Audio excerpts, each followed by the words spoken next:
You are now listening to Feeding Off Each Other. Let's go!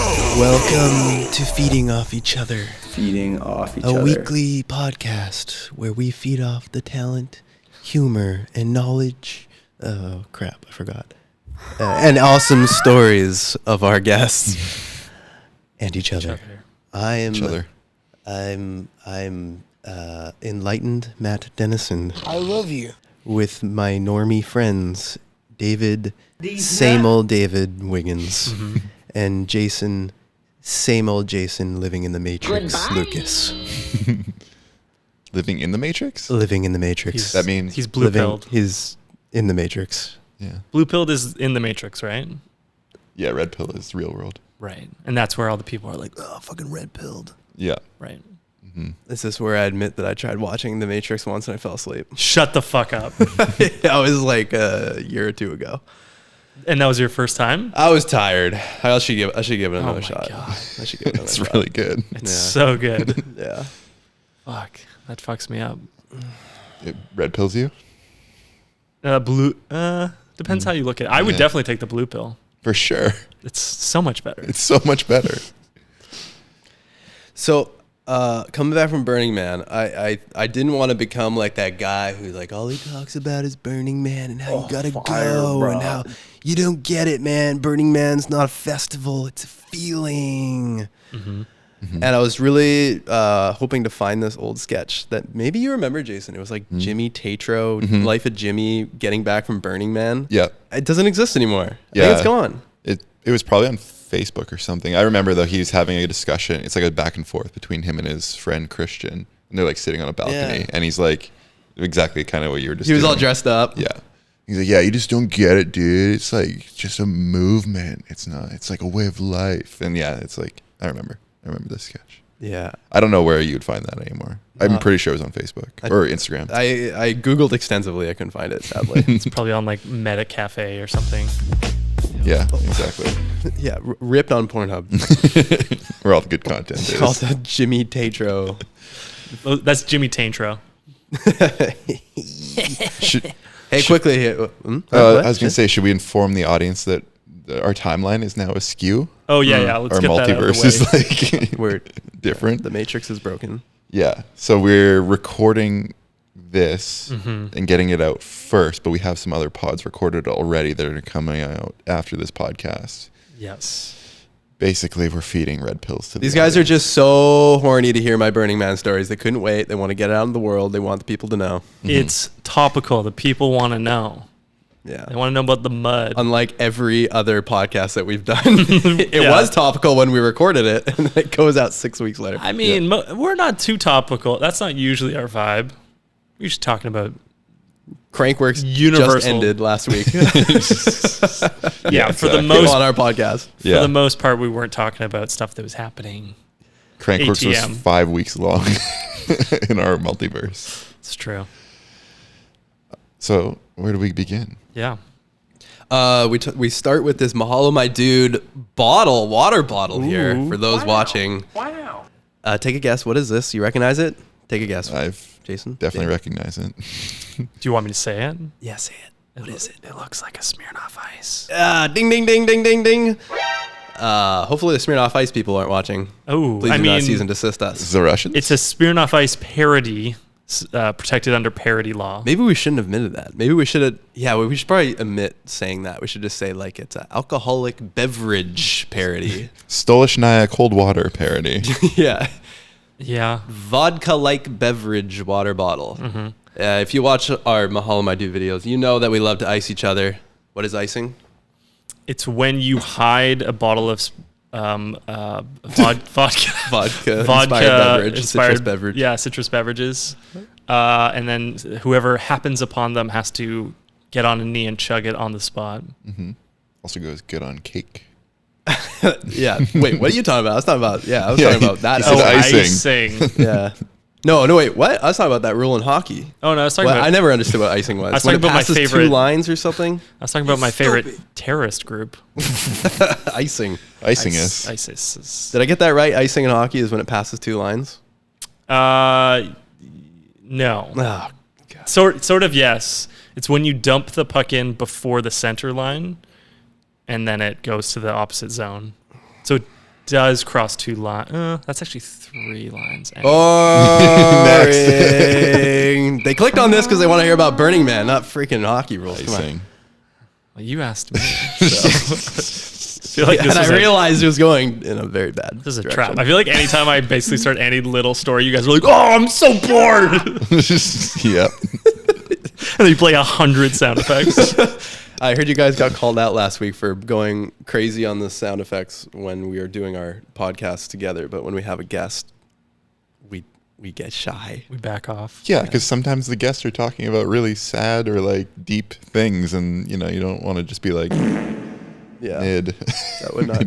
I feel like 99% of the time they're not talking about anything meaningful, though. Yeah, but sometimes it They're can in a interrupt flow. a train of thought, and Yeah. then they're like, "Wait, what was I doing?" But you gotta imagine that there's a live studio audience, and they want the fart, they want it. You know, you gotta forget that it's just us with a guest. Pins and needles.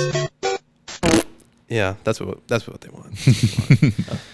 So the last time I saw you, we were on the podcast, and I said you guys are gonna miss me. How do you feel? Did you guys miss me? I did miss you. Yeah. Aw, There was that was unexpected. there was a level of energy missing from the space. When it's just 2 people, you're just kind of like, hey. Yeah, we got on each other's nerves real bad too. Yeah. I bet you guys talked about so many TV shows and movies that you're watching right We now. didn't really. No, we didn't talk at all, really. No. No, it was kind of just A lot of kissing lessons, though. Who is the teacher?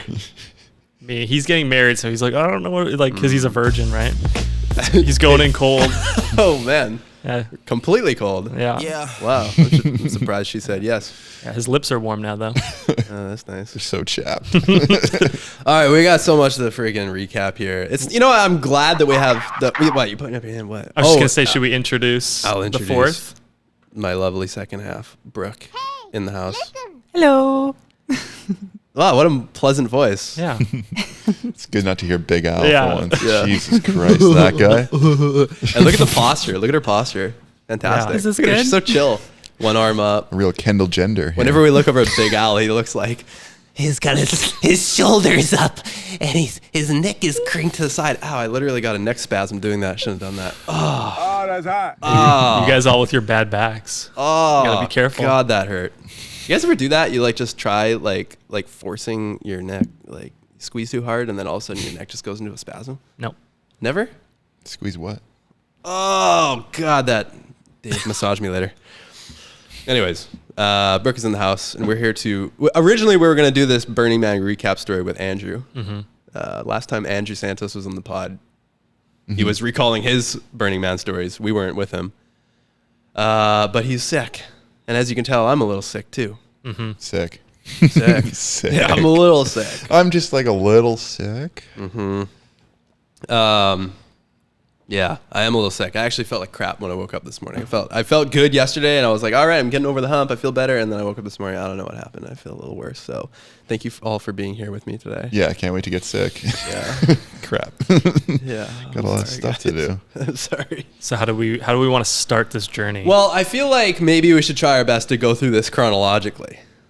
What do you think, Brooke? There wasn't a whole lot at the beginning other than building some stuff. I don't know if there's any crazy stories, but yeah, we can go pretty much chronological. we can at least table set about like how you went there, and like you can give the bullet points, and then you can expand upon the moments that are more exciting. Yeah. It's funny, like Burning Man, everybody has this feeling of FOMO, like you're gonna miss out, the fear of missing out, and it's true. You get there, you feel like there's so many things you can do, you're gonna miss out, and then you come home, and then you feel like I missed out on so much stuff, and now I'm on the podcast, and I'm like, I have a fear of missing out the details. It's just this constant fear of FOMO around Burning Man. It's What's insane. blazing guy? Well, I mean, people Is won't that know from the Simpsons episode? Did you guys see that? Yeah. which one. The Simpsons Burning Man. I just No. watched it. It's so good. It's really good. Yeah, I didn't know about it until after returning. Must have been like a newer-ish episode. right? Yeah, Yeah, I think so. It's pretty new. Yeah. Season 26. It's amazing. They have this like trip sequence where they're doing drugs, and it's funny. They have like all the reoccurring characters from old trip sequences, but it's amazing. The animation is incredible. I'm just realizing you kind of look like Disco Stew right now. Disco Stew's ready to tell stories to you. You sound insane. Yeah. So anyways, where do we begin? Okay, Burning Man. It's, the thing that I was most excited for was coming back and having the context of what it is. Cause like for so many years I've known about this thing. My first time I ever learned about Burning Man was actually in film school. Don't know if I told you guys, but the very first editing project I had, the teacher gave us his Burning Man footage and we just had to make something with it. And I edited a thing to Glitch Mob. You know Glitch Mob, Jason. Sick music. All the best mountain bike videos were being edited to this music. It's very like electronic and cool. It's like made for fast cuts and stuff. I edited something to that. The footage was like the size of a peanut. It was so low resolution. And yeah, I guess I was like 19 or something, 20. And that was my first exposure. And then I guess second time I really started to hear a lot about Burning Man was when our friends from High on Life, rest in peace, they went to Burning Man. They made an awesome video and really inspired me to like hopefully one day go. And then fast forward a few years later, Andrew Santos goes to Burning Man. He joins the camp. The following year, there's this opening. He invites Brooke and I to go. So that's kind of my like relationship with Burning Man. And I was really excited just to come back and have the context to like know what it's like out there, be able to watch these videos and be like, oh, okay, I get it now. I get where everything is, and like get the size and the scale of everything. And, there's a lot of like negative connotations and things that just aren't, they're kind of like blown out of proportion, like drug use and people, hippies and partying. Like it is truly so much more than just like a music festival or just a place to go get high or drunk. It's unique. It's whatever you want to make it. It's insane. So that was what I was most excited for. I'm curious, what do you guys think Burning Man is? Jason? Help me, desert weirdos! I know. I thought it was exactly that, what you're saying. Like, it's a gathering of people who want to kind of live in a different way for a certain amount of time, and also like, how do I put it? It's not a music festival. It's not I don't think I've ever thought of it as like the place to go do drugs or like get high. I mean, I'm sure you can do that. You can do whatever you want. It feels like a real choose your own adventure situation. Choose your own adventure, meet new people, experience new things. But yeah, I feel like you're right. Like the media kind of blows it out of proportion usually, where they're like, it's just a bunch of like, it's kind of like when you think of Woodstock, it's like those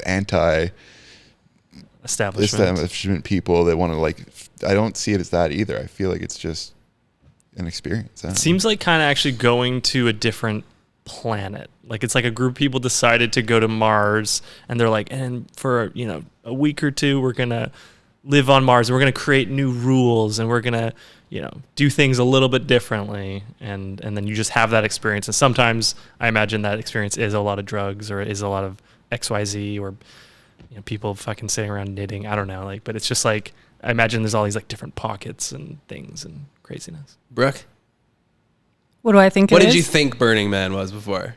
And did it change? Did your expectation change at all? I thought it was definitely a big party, but as time went on, I saw a bunch of social media about it saying it's life-changing. It's a very spiritual place. You can meet so many different types of people. And yeah, I would say it met my expectations. Like I researched it so much, and I knew it was going to be really big, an expansive place, and it actually met my expectations. I thought it might be bigger than I'd expected, but yeah, it was incredible. I wanted to go there mostly for the art, seeing all the art around, just meeting new people, meeting like-minded people and artists, and I got just that. It was awesome. It's kind of like Red Bull Rampage, when everything is like gigantic and the scale is massive, and you expect that, but then you show up and it exceeds your expectations. The desert out there, like the Playa, the lake bed that is dried up, that's just now flat, like sand basically. It's freaking massive. Like it's huge. The the venue is massive, but then you like reach the outer edge and it just goes and goes and goes and goes. You can't even see the edge of it. It's insane. And the media definitely continued to like blow everything out of proportion this year because, as you probably know now, there is like insane mud fest out there. The rainstorms, they got 1 or 2 months of rain in like a couple days. And because of Hurricane Hillary? I don't know. It's like I don't the know same if time. it was could definitely be a result of Lock her up. that. Lock her up. No, different Hillary. Sorry. Yeah, and man, there's just it was insane. It was a national state of emergency, according to the news, which I guess for some National? people, I guess for some people that was true because some people probably did not have the necessary preparations to keep themselves sustained out there. Yeah, Diplo really fucked up. Chris Rock. Those guys would be fine. They would be able to just like go to any like neighbor and be like, "Hey, can I get some food? Can I get this? Can I get this?" But I think Diplo had like a show the next day to get to, and so that's why he bailed. Anyway, He dipped. He dipped He dipped. pretty high, actually. He dipped low key. For the majority of so- people, we all expected to be there until Monday, and the rain happened on Friday. So most people were prepared for that. Thursday or Friday? Maybe Thursday night. Everything's a blur. Yeah. But, Learning, man. but there was very few people that were underprepared unless they planned to leave on like Saturday or Sunday. And apparently people were distributing their food and water as they needed. So it was pretty chill. The media definitely made it seem a lot worse than it actually was. So I think my expectation of Burning Man before was, it was just going to be like this crazy party and like it was going to be a bit like uncomfortable with like crazy hippies and putting yourself out there and expressing yourself. I think it was like much more comfortable than I expected, at least for us. And I would probably describe it now as like, it's definitely a bunch of things. Like the main thing is it's a city. It's 80,000 people, 80,000 people. So like a city like Vancouver, you get like everything. You get the people who are staying at home knitting. You get the people who are doing all the drugs. You get the people who are there for the art. You get the people who are just cooking. You get people who are sick and not doing anything. It's like all walks of life, everything, right? Everybody kind of has their own mission out there and own intent. But I think the thing that I didn't really like value until we showed up was that it's really just like this gigantic outdoor art gallery, which just like blows your mind. The crazy art that like there's some things out there that you just like I didn't even know existed, or like I couldn't I didn't know my brain or my eyes could perceive something in such a way. Like it's pretty hard to explain, but we'll get to it. But there's just things where you're just like, whoa, and it just unlocks this new thing. We're like, that's crazy. I've never seen something like that before. And So let's take it from the top, I guess, from when we left. We road trip down. We did like an 18-hour drive with Andrew, splitting rolls. We drove through Seattle first. We made it our first stop in Vancouver, Washington. the much less nice Vancouver. Have you guys been? I think I've driven through. I love when people from the States are like, I'm from Vancouver, and they're like, oh, which one? And I'm like, fuck, get the fuck out of here.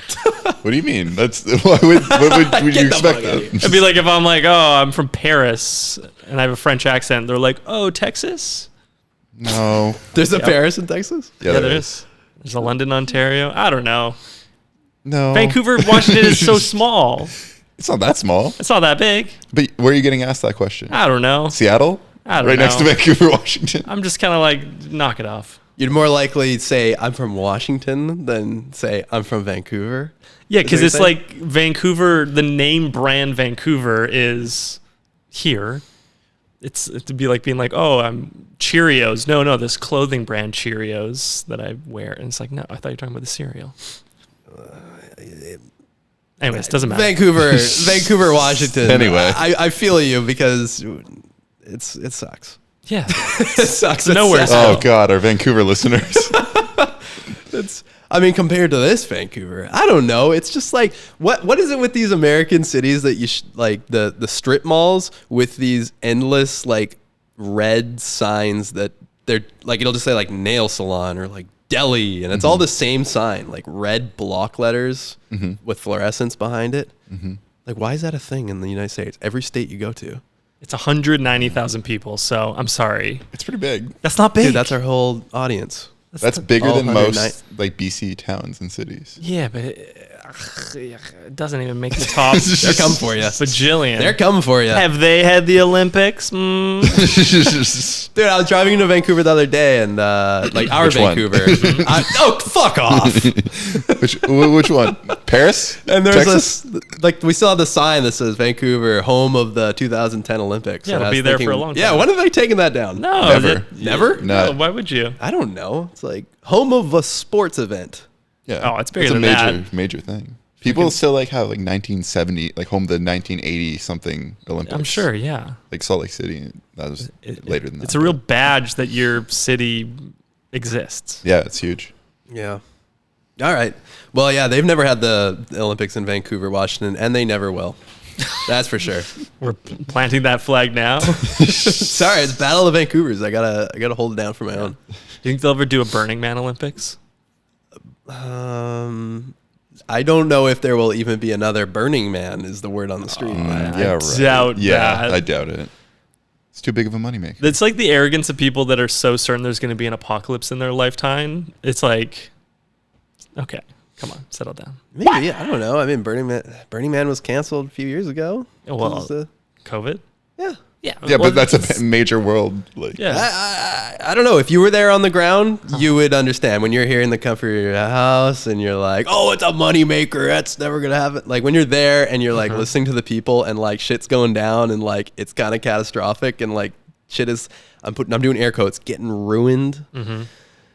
You start to think, yeah, there might be someone higher up in the government that's like, no more. Like, Oh, it might be the government that shuts it down. well, yeah. I mean, man. it's on federal land. The Playa is federal land. That's Okay. it's BLM though, right? Bureau of Land Management. Yeah. Black Lives Matter? No. Oh, okay. BLM. So the rules out there are different, and it's the government cooperating with the Burning Man organization. So it's not just Burning Man saying, yeah, well, hell yeah, we're making money. I see. I did the math, and like 80,000 people times the $575 ticket is like $46 million for the ticket alone or something like that. Which probably goes away pretty quickly once you pay all the staff and set up all those picket fences and whatnot. Yeah, people are still making money. Yeah, people are making money. But anyways, so we did the road trip. We went to Vancouver. It was a lovely place. We had tacos. That was the best part. Taco time? No, it was like a food truck. And then we made our way to Oak Ridge, Oregon, and we stayed in a motel, very nice motel. And we made it to, on day 2, the Iveson Ranch. And the Iveson Ranch, I'm curious to know if any of this stuck with you since the last time Santos explained all of this to us. It's Very little. It's so hard to like when there's all these details and all these people and all these locations. It's so hard to really like gain context of it, right? Mm-hmm. And like so much of it, yeah, just went in one ear and out the other when Santos is telling us, just because it's hard to hold on to all the information. He's not a good storyteller. I'm just kidding. I'm just kidding, Andrew. Yeah, You're he's a good definitely listening to this podcast. Shots He's a fired. good storyteller. I would never say that. Backpedaling. We once thought we would call this podcast backpedaling. That would be an appropriate moment. Anyways, the Iveson Ranch is it's a small farm ranch, basically like 30 minutes north of where Burning Man takes place. And it has become, it's owned by a woman. It's like a private ranch, but now because it's so close to the Black Rock City venue, people with these art cars and these big like art projects, they use the ranch as their home base to set up and, get all their ducks in a row and then make it onto the Playa. So that's what our camp, Ouroboros, home of the Serpent Queen. The Serpent Queen is our art car, which Santos explained. Do you remember what the art car is? Mm-hmm. What And the is it? snake eating its own tails, the Ouroboros. That's the Ouroboros. Yeah. Very well. You paid attention in mythology class. No, we talked about it last pod. Oh, okay. You didn't paid I know attention what it last was? pod. Or no, technically next pod. No, my question is, do you remember what the Serpent Queen was? What the art car of this camp is? It's that thing, right? Oh well, isn't it? Brooke, way to ruin it. Come on. Yeah, isn't it the steam engine type steamboat with Yeah. the serpent head? Yeah. I remember. Wait, what do you call it? Riverboat. Riverboat. Yeah. Sure. Technicalities. Yeah, it says Riverboat, and it is, I guess it's the creation of a few people.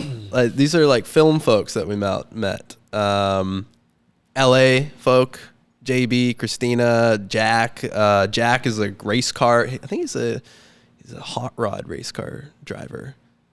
Brilliant dude, mechanic. Oh, that's hot. Is his name Rodney Loves to Party? It could be. Okay. But I thought his name was Jack. Maybe his middle name's Rod. And then JB, producer, LA producer, Christina, also producer, filmmaker.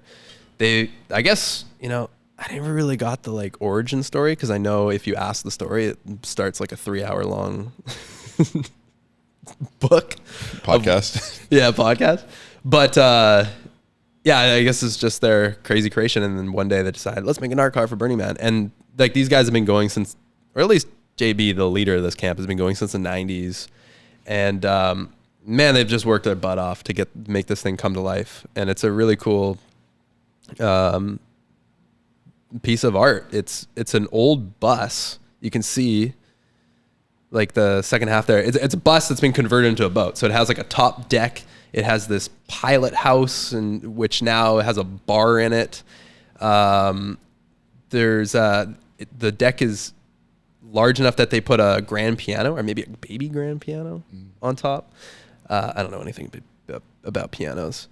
What else is cool with this? Those smokestack things at the top, they're called poofers. So there's at the bottom of the stacks, there's tanks of propane, and there's a switch in there, and they'll blow Fire. huge fire out of the tops of the smokestacks. Now, is this street legal? They used to drive this thing from, or maybe they would pull it on a trailer, I'm not quite sure, but they would transport it from LA.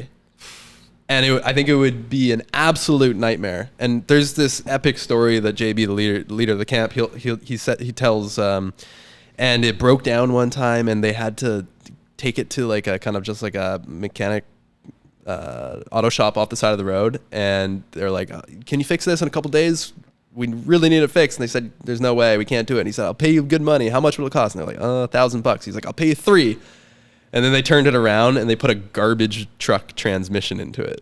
So the thing only has a couple speeds, and it goes so slow. Terrible negotiating. $1,000. I'll triple it.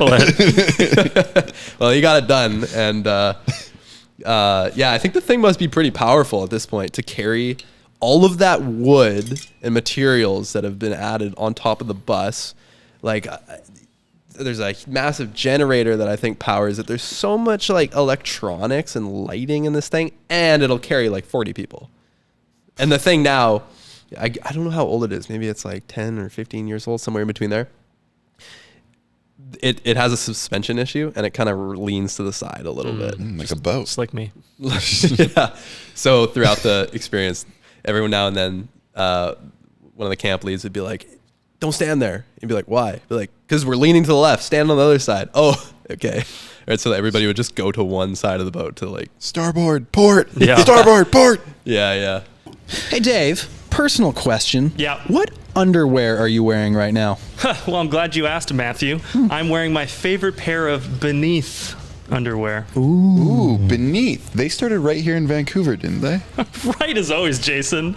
They used to be called My Package, but now that name refers to the My Package pouch technology that is built right into their underwear and bottoms to keep you comfortably supported no matter where your day takes you. Yeah, it's like a little hammock supporting your private bits, and they've put that same technology into their North Shore bike liner short. How little of a hammock, Matt? So little. Okay. Just want to be clear. We've been wearing them for over a year now on Mahalo My Dude, and we've never felt more supported down there. Yeah, I've been loving the liner shorts, and I was stoked to see them come out with this bib version this past spring, and I've been using them on the longer rides, and boy, do they feel comfy. What about non-mountain bikers? Great question, Matthew. Well, for us non-mountain bikers, Beneath also has a ton of base layers, 2-in-1 shorts, and of course, Underwear. Underwear.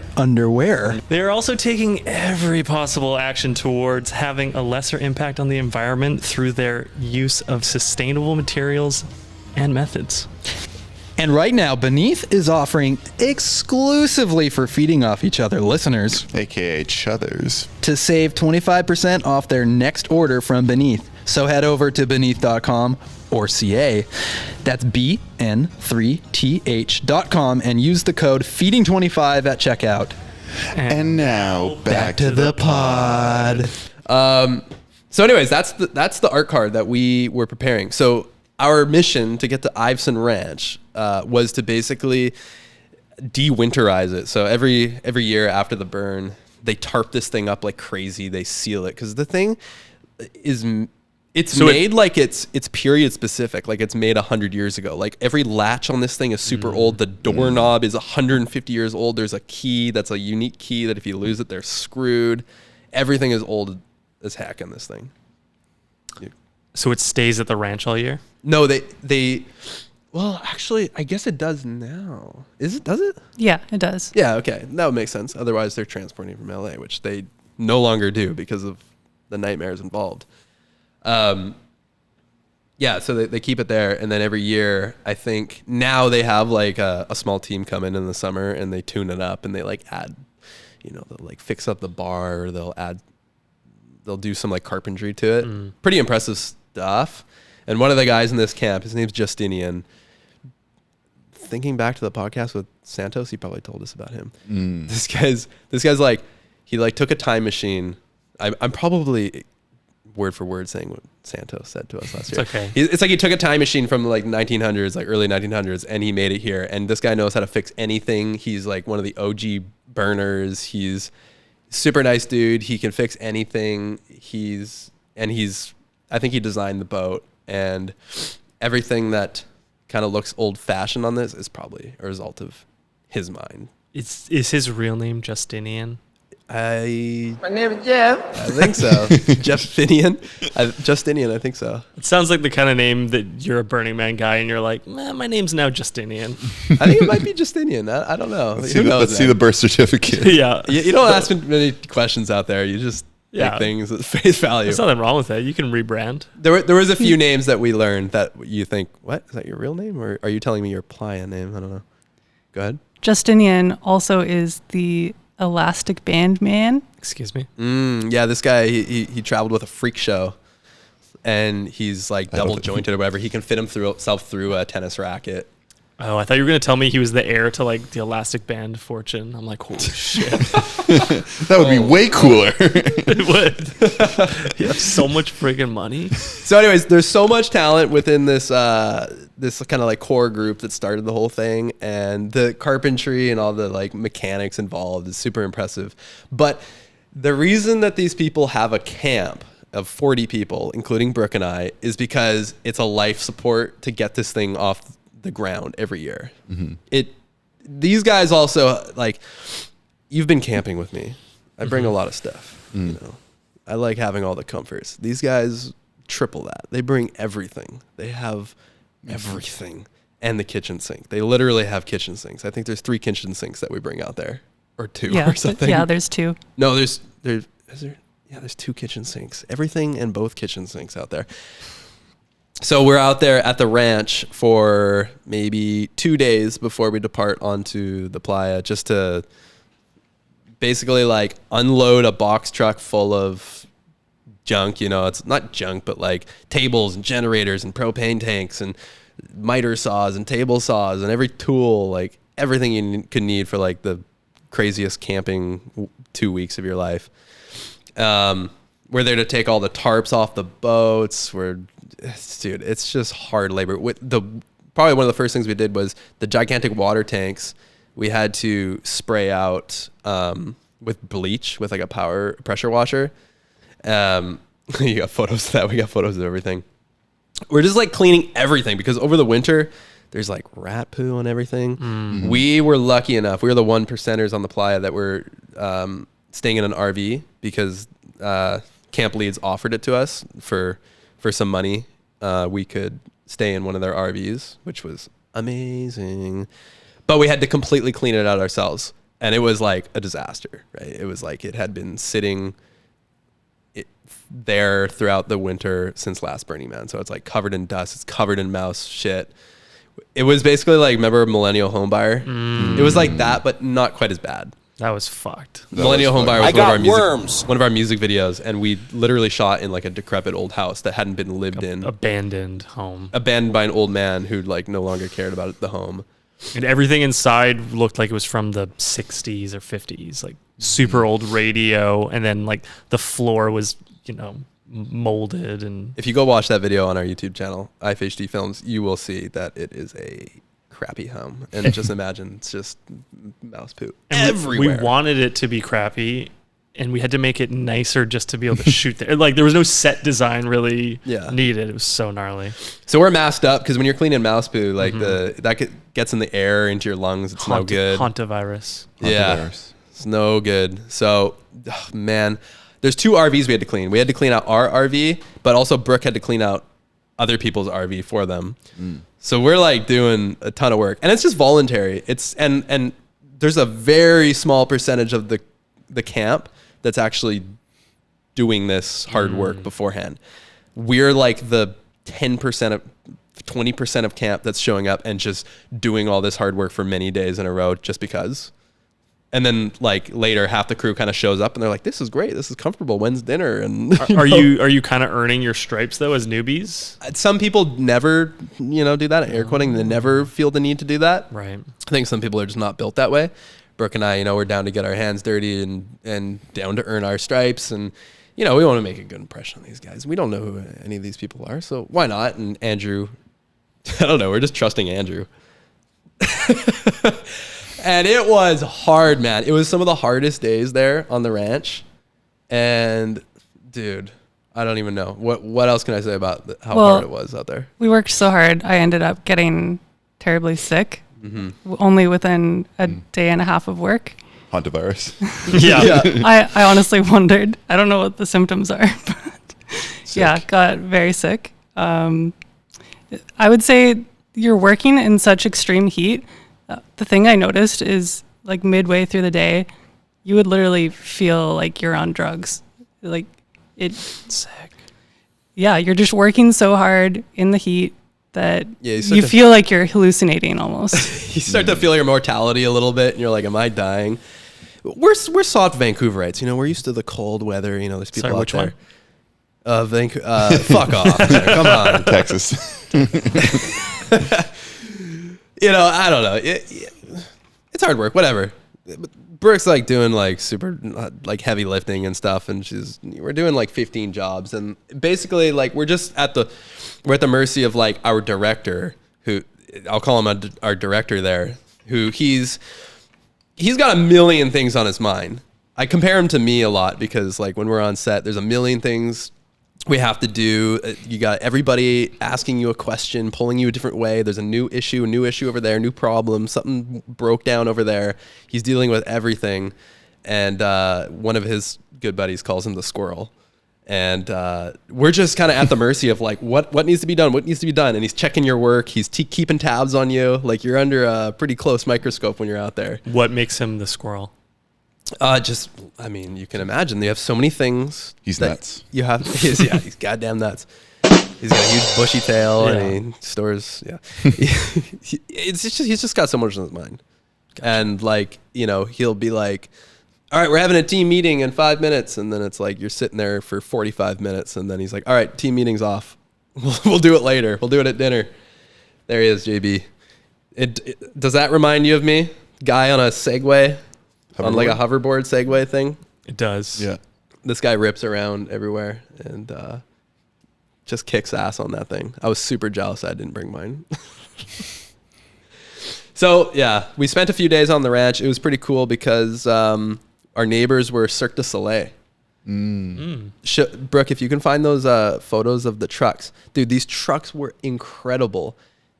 Like they had these RVs pulling trailers, and I guess they had like box trucks with equipment, but each truck has these super detailed, absolutely perfect kind of like psychedelic paintings of tree frogs and mushrooms. Murals. Murals, yeah. But like, are these done by hand? Are these vinyl wraps? I can't tell, but they're unbelievable. I feel like they're done by hand. I feel like this is some of the best vehicle art I'll ever see in my life. I took a million photos of these things because I thought they were so rad. But yeah, we learned that it was Cirque du Soleil. So Cirque du Soleil, they have what we learned later was they have a plug and play camp, meaning and this could be a rumor, I don't know, but they basically set up camp for people who pay a lot of money to just show up and relax and enjoy the experience, right? But yeah, those people were our neighbors. There was a lot of people at this ranch, dude, and I think this year there was more people than there had ever been because I think it's catching on that like this ranch hosts people in their art cars. So there was probably like, I don't know, 30 RVs there and all. It was kind of like a pre-Burning Man. And we're all sharing one bathroom. What? And there's like, at least 100 people there. There's probably like, I don't know, 150 people. I have no idea. And for that reason, I'm out. You're all sharing one bathroom. So this is your last chance to shower too before the Playa, right? And you line up for the shower, but you're lined up with like 8 other people. And then you're like, all right, okay, this is going slow. And then you're like, one person leaves, another person has a shower, and then one person shows up and they're like, guys, I gotta just like take a number 2. Can I just get in there? You're like, yeah, sure, no problem. And then they come out, then the next person showers, then you have 2 more people that gotta take a dump. And then I would just give up. I'm like, there's no way I'm having a shower. There's no fucking way. So you gotta really time it well. And when we first showed up, like it was like a known issue. Like, okay, this is more people than have ever shown up. There's one bathroom. Like, we need to talk about this. So it was a new challenge for someone everybody. should be ordering like a porta potty out there. You know, you live and you learn. Yeah. Wait, did the RV not have a bathroom? Yeah, but at this point, it was like a no-go zone. Like because we're gonna go out in the Playa for a week. Like you can't start pissing in there because there's no place to dump it. So you want to reserve all of your number 1s and 2s. Oh, I guess for shower too, you'd gray water. Yeah, like you want to reserve all that stuff and save it for when you're gonna actually be at Burning Man. So the bathroom was hilariously busy. You ever poop in a hole? No pooping in a hole out there. And then there was a kitchen too. That was super busy. But probably the coolest thing that happened out there on the ranch before we even got to Burning Man was some people were testing out their like laser. I posted this actually. It was the one thing I posted before we went on the Playa and lost data. But this laser was so powerful. It was like a projector that could reach the mountainside. So you could project whatever you want on the mountain. And they just projected like Iveson Ranch. I don't think I have a photo of that, but you can see there in the photo like the blue and green. That was the kind of remnants of the laser. Nice. That cat there that made of steel or whatever, that was one of the art cars that was, I guess they were building or preparing to bring out to the Playa. And then the fire here, this was like the first burn. Someone had made like a little statue. I can't remember what it was. Was it a horse? Yeah, it was a horse. Oh, it was the Iveson Ranch horse, their mascot. Someone made out of wood. It was really incredible. And then they burned it. Yeah. That's what you do out there. You build shit and then you burn it. Hold up. So yeah, that kind of, I don't know, more or less describes our Iveson Ranch. We got to meet like the first core people who really like held it down for everybody. They did like the majority of the work throughout the 2 weeks. Great people. Like everybody is awesome. Definitely inspiring. Like the talent amongst some of those people is unbelievable. Like one of the women, Lauren, she works on boats throughout the year. It's just hardest working woman I think I know. Besides Brooke. No, I think Brooke would agree. Yeah. This girl is badass. Yeah. And I complimented her with that, and she said that's not a compliment because I guess she feels like she doesn't enjoy herself enough and she just works. She said it was an unfavorable skill. Yeah, but a lot of talent out there, and it was great to meet everybody. So we busted our butts, and so there was even like kind of like drama before we departed to, because we had to take all of these RVs and the vehicles and drive basically just, I think it's 40 kilometers to 30 kilometers to Burning Man. But in that art car in the bus, it's so slow. And I think last year they had a bunch of flat tires on the way. We didn't have any flat tire. We were super lucky. But the drama was that before we arrived, there was rain. So even before we even departed Vancouver, I think there was a photo on Reddit of like a flood. And it said, the headline was like, Burning Man is canceled this year. Burning Man is not happening. I definitely saw that. Yeah. The rain is why there was so many people at the ranch. It's because they couldn't even enter Playa. Okay, that makes sense. Yeah. So from the get-go, the rain was already causing problems. And it's just, there's so much uncertainty out there because you can't have someone, it's hard for you to have someone who's out there on the ground, on the playa, looking about and seeing the reality of the situation and then relaying the info back to us because there's very little reception and whatnot. So you're just kind of like guessing and you're going with your guts and your wits and you're just kind of making a leap and just going out there. So it took us like a whole day to decide when are we going to go, and we ended up leaving like past dark, and so we did like a real late night voyage to the front gates of Burning Man. And yeah, we made it to Burning Man. We made it to the gates, and the very first, like, Burning Man is known for gifting. You know, nothing is, you don't spend money there. Everything's free. And my first experience with a gift was waiting in line. Someone comes up to our vehicle and offers us ginger. He has like 3 bags of ginger and chopsticks. He's like, hey, you guys ever tried this ginger? All right, this one has an aftertaste of root beer. This one has an aftertaste of lemon. And this one is super, super salty. We try them all. The salt one was disgusting. The root beer was delicious. But I was like, this is great. Everybody's just like looking for an excuse to give you something or like, you know, feel good by giving So something. this ginger, was it prepared to taste these ways? Like, is it? Yeah. I wasn't sure if he was growing ginger and the varieties, or I forgot the story at this point, but like he this is what the guy did. He like cultivated his ginger. He like made his ginger, I'm pretty sure. And yeah, he just had this like fine selection of gingers, and he would just take them out with a chopstick and give them to you. And he just pulled up to our car in a line of hundreds of people and says, Right. Hey, you guys like ginger? He's just like, and then, you know, this whole exchange is like 10 minutes and we're moving slowly through the line, and he's like jogging with us to try and keep up with us, but he's in no rush to like go meet the next guy. He's just like having a moment with us.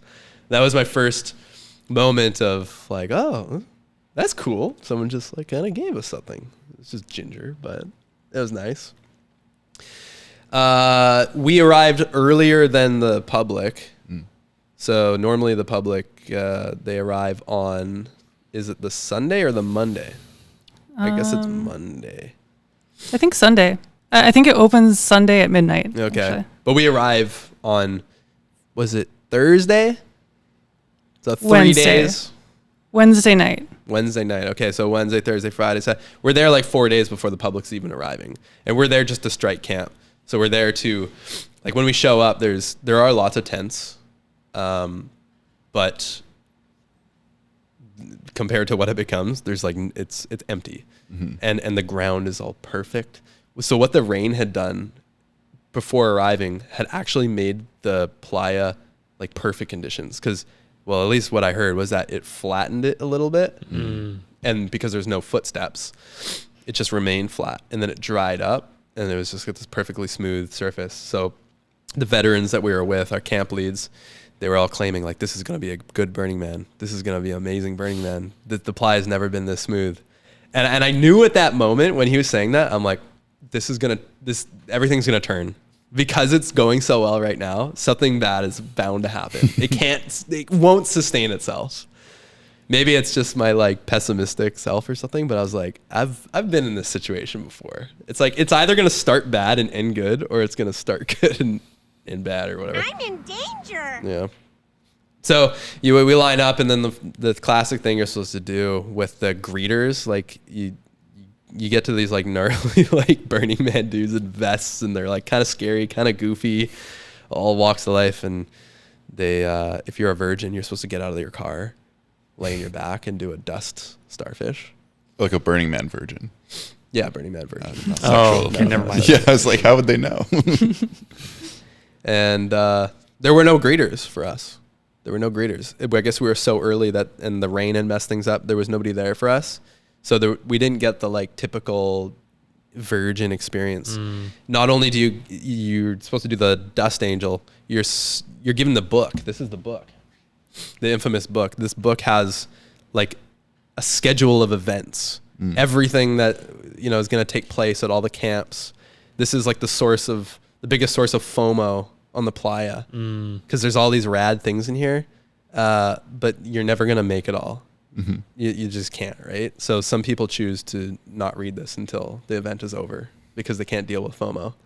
That was actually probably my biggest intent throughout the whole thing, was to not feel FOMO and just be okay with whatever. And I was proud of what I achieved out there in terms of not feeling like I was missing out. Yeah, just be the guy handing out ginger.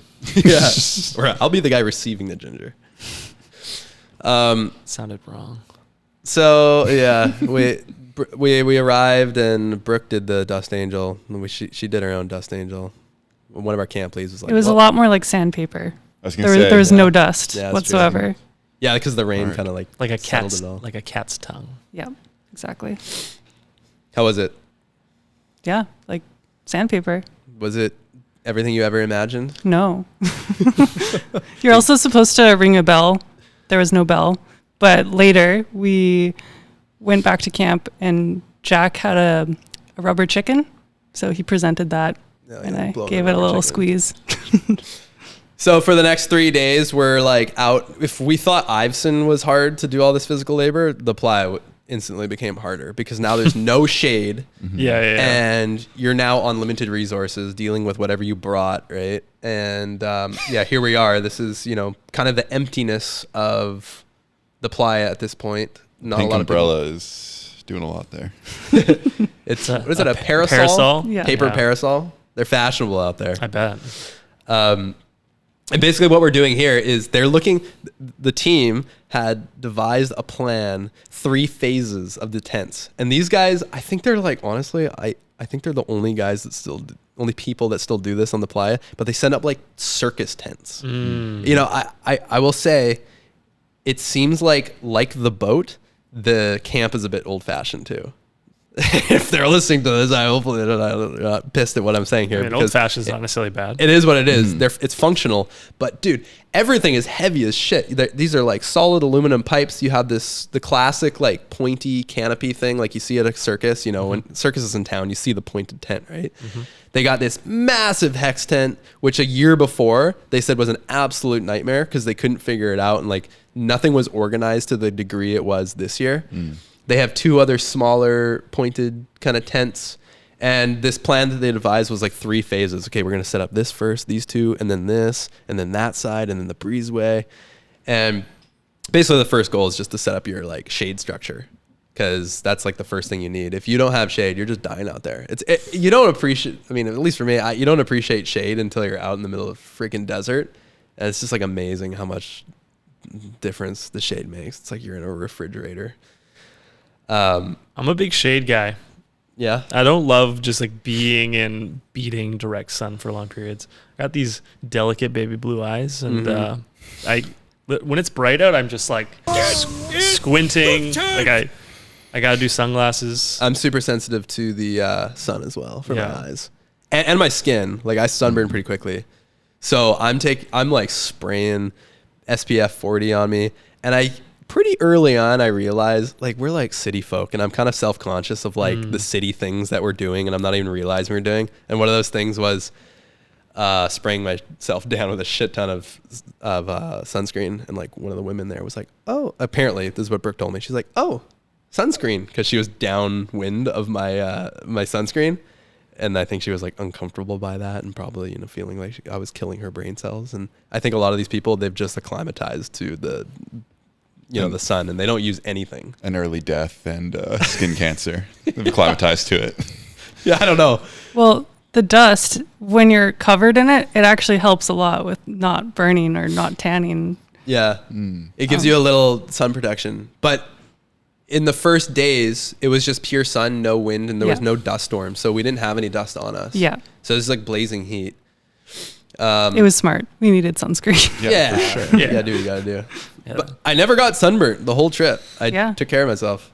But yeah, you're just pounding water. You're like pounding Pedialyte packets and just trying to stay hydrated. And yeah, the work is freaking hard. And you're just setting up all these tents. And these guys have a full-on kitchen, like a chef's kitchen, like the back of a restaurant. Like they got the propane oven. They have a full like double burner barbecue, double burner like grill. They have like everything like, like every bowl and dish out there is like the kind that you would see in the back of a restaurant, like big preparation for like 40 people, right? You need big buckets, like, and they 2 big freezers, 2 deep freezers, and a fridge, full size fridge. And most of this is running off a solar panel truck that these folks bought from an auction for like $5,000. And it's like an insane trailer.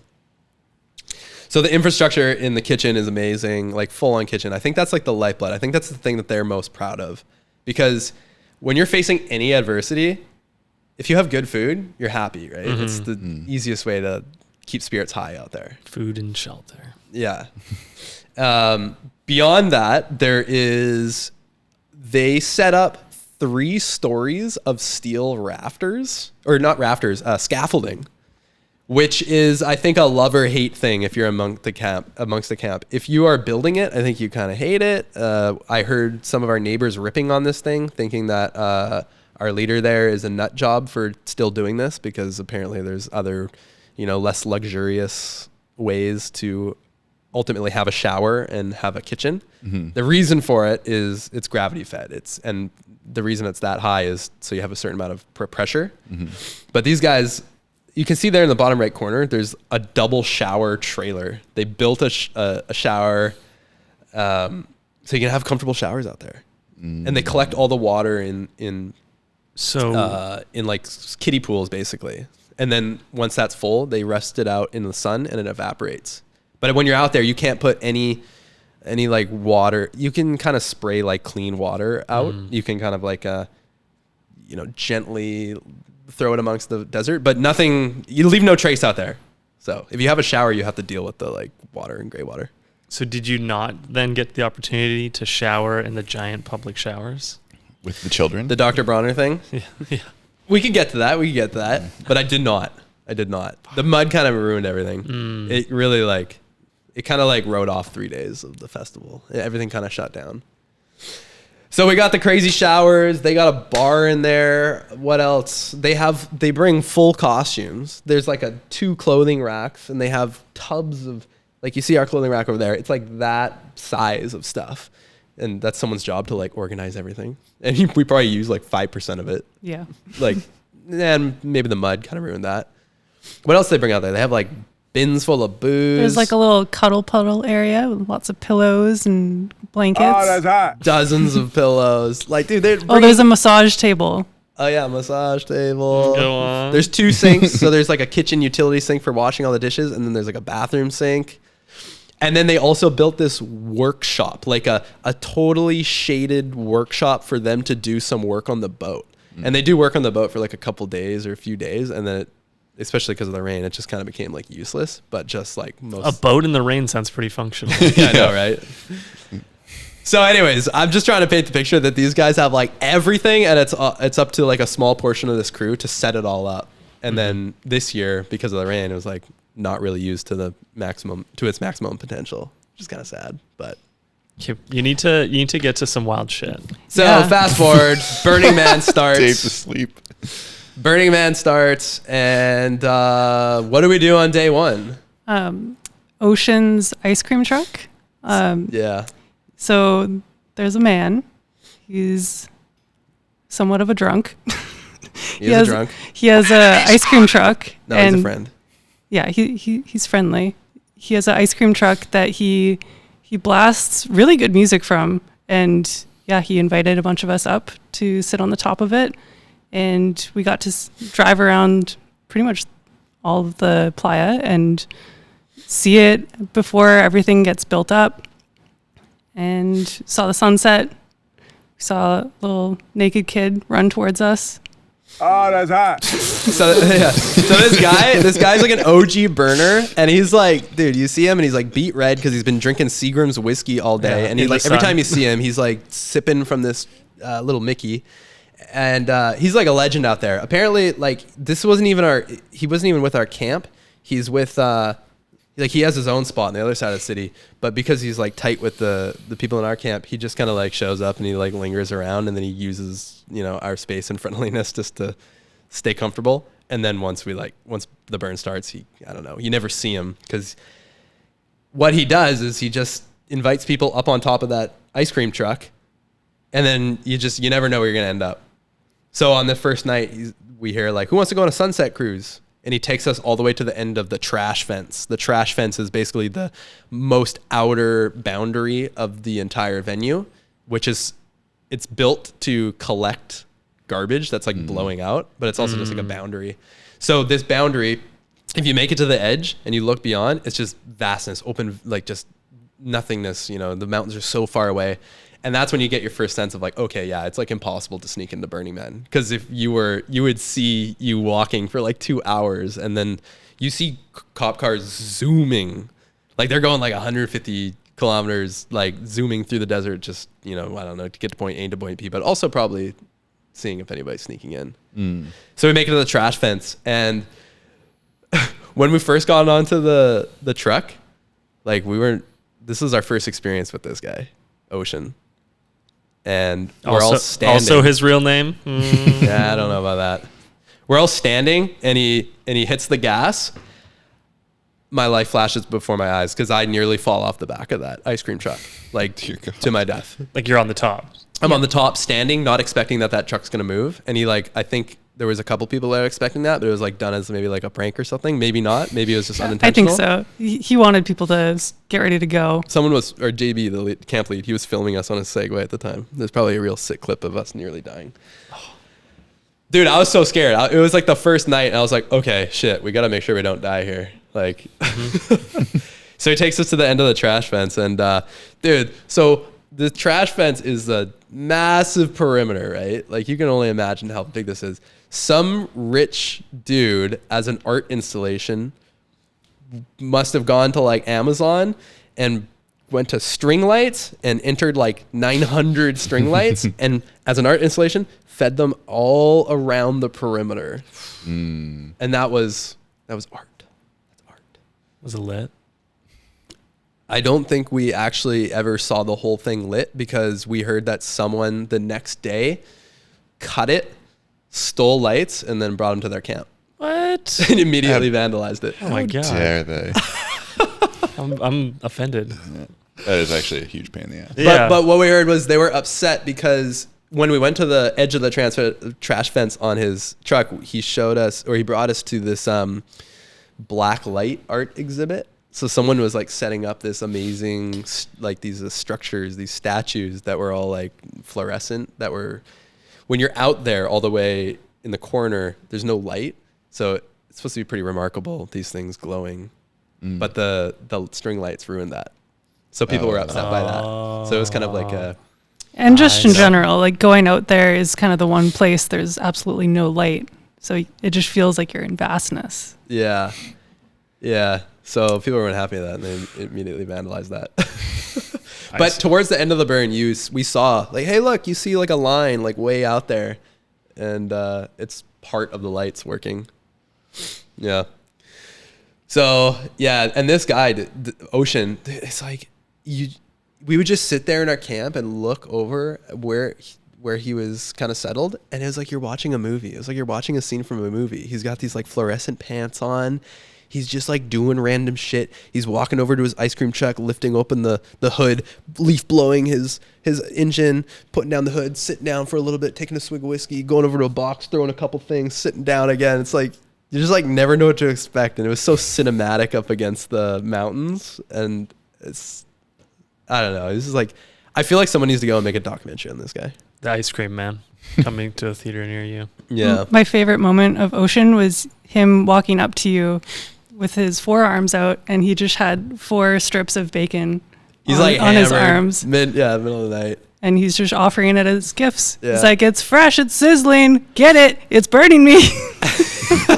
I think he was doing me, he was paying me back because Andrew and I, we fixed his bike and we fixed a lot of bikes. So we kind of immediately became the like bike shop at the camp. So in addition to the art card, these guys own 40 bikes they've bought on like Marketplace or whatever. They're all like beach cruisers. And it was our job to get them rideable. And dude, like some of them are just a matter of like throwing a compressor at the tires and blowing up the tires. Some of them, like all of them have like mega rusty chains. Some of them like fenders are just like garbage and rubbing against the tires. Some of them are just complete write-off. So dude, it took us like, I don't know, 4 days of like work to like get all these bikes ready. Yeah. So yeah, and there was like, it kind of became an issue for me personally. Once we became known as the bike guys, like each night when it was like, all right, we're all going out now, we're all going to enjoy our shit, and everybody starts going toward their bikes and like prepping it, and I'm there and I'm prepping my bike. People are like, oh, hey, oh man, I hate to do this. Oh, I hate to ask, but I have like 2 flat tires and a broken chain. Could you just like fix that real quick? You know, like some crazy shit. But then also people would make friends with our neighbors and be like, oh, don't worry, we got guys who would fix this. And they would just bring us over. But it's Burning Man, right? That's my gift of being there. I'm supposed to fix these bikes. But I'm just like kind of like biting my tongue like, all right, yeah, I can do this for you. I'll fix it. No problem. Brutal. Yeah. What else happened, Brooke? I think the next notable thing was going to the DMV, and you just see all of the art cars lined up to get registered to be able to ride around. Wait, what's the DMV? So the DMV is the district or Department of Motor Department Vehicles. of Mutant Vehicles, and funny. it's the building and the people. Was Professor X in charge? Is Wolverine there? This is the line here. I don't think we have a photo of the actual like building, but basically you drive your art car into Burning Man, but it doesn't mean that you can drive around the Playa. You have to get approval, right? So people are making all sorts of crazy shit, dude. Like it's amazing. Like this is the number one reason you got to go to Burning Man. You got to see the art cars. Like it just blow your mind. You see the shittiest just thrown together art cars, but you also see like the most extravagant demonstration of like electronics and sound and lighting, like super impressive. As you can see there's a cuttlefish, and the cuttlefish, each of those like tentacles moved in a perfect wave, and this thing had like amazing sound on it. It glowed, and the eyes, like they changed, like it was crazy. So we lined up for the DMV, and our camp leads, they're super nervous for this, I think. Like they're maybe not nervous, but they're like anxious of this moment because everything just leads up to getting the stamp of approval and getting your sticker, and then you can do whatever you want, right? So there was a lot of pressure, and I think that they don't really enjoy the process too much because you just never know what's going to happen out there. This was one of the art cars we saw out there, the pizza car, maybe one of our favorites. That's sick. Simple but beautiful. It's got like a little table for 2 up front, and they have. The Do whole you have the thing next looks. photo? The whole thing looks No. like. Oh wait, it is pizza. Okay, I keep thinking it's Swiss cheese. Yeah, I saw cheese first. Well, because it looks, the shape of it is more like a cheese wedge than a pizza slice. And in the back, they have 2 operational pizza ovens, so they're just making pizza Smart. all time, all times. Pretty I'll also good. say in our Serpent Queen, there's a full-on kitchen in the boat too. And Andrew explained this last year. In that boat, when we're out in the Playa and we're partying, we make cookies for everybody. So we made like 200 cookies or something like that.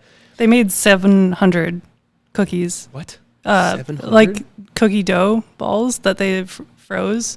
And then 700? throughout the week, we would make a lot. Like we had way too much. Yeah, we made maybe like 5 or 6 dozen, and I was toast. That was all I could make. But yeah, it's pretty satisfying just to like hand out cookies to random people. Like people are very happy about that when you're out there. What you got? You smiling, Jason? You got a joke? Think about like adult cookies and Yeah. How do you know what to trust? It's funny because there was one guy who did not trust me at all. I said, "You guys want a cookie?" And he was like, and I could tell he wanted one. Have one. He's like, "What's in this?" I'm like, "Chocolate chip." He's like, "Is there any substances in this? Weed?" I was like, No. Trust me, there's not. And he did not trust me, and it took like more convincing. He finally took it. And you were like, "Oh my god, you fucking idiot!" And then 10 there's minutes- LSD in there. 10 minutes later, I saw him, and I'm like, "Are you feeling it yet?" And I probably fucked with him because he had trust issues, that guy. He was like an older man. I do that again. I didn't hear. When will this tea get out of my system? Jeez, fuck. The Sounds like she person smoked 100 cigarettes. The person who voices Marge is not doing well. Really? She's not doing well. Brooke does a good Marge. No, I don't. Let's hear it. Oh, me. Wow. Amazing. Don't do the voice. Yeah, DMV is cool. It's our first kind of taste of like all the art cars and stuff. Can you show that picture one more time? Probably like, I don't know, top 2 favorite cars for me is that green one that you see there. Go the other angle. The rocket ship? It's like, I don't even know what it is. What is it supposed to be? Yeah, it's like a rocket ship, but it's like, what is it? Like a butterfly or dragonfly? Or There's a man own with thing. looks A like moth? wings on the top of it. It feels like dragonfly wings. So I don't know. I'm butchering this. This thing is worth like millions of dollars, and That? it's yeah. that You sure about that? the green car. Okay, no, I think it's like I wasn't sure if you meant like everything collectively. It's just like that. that thing. I didn't mean it like that. Yeah, right. It's Based on what? well. Let me tell you, there, David. Well, fuck. This thing is It had $1 million in it. funded. Have you guys heard of Meyer Sound? It's like Audio Technica. It's like it's like a brand name. Spell it. Meyer, Meyer. No. Meyer. Nasty ass audience. I think they're known to be the top sound company in the world. Okay. Like these guys make the, I guess if there's like the best of the best concerts, probably the sound is being designed by Meyer. I don't know. At least the amplifiers are. I just know Oscar Mayer. Yeah, no. Now That's there's a different car. vehicle. That's a different vehicle. We didn't see that one.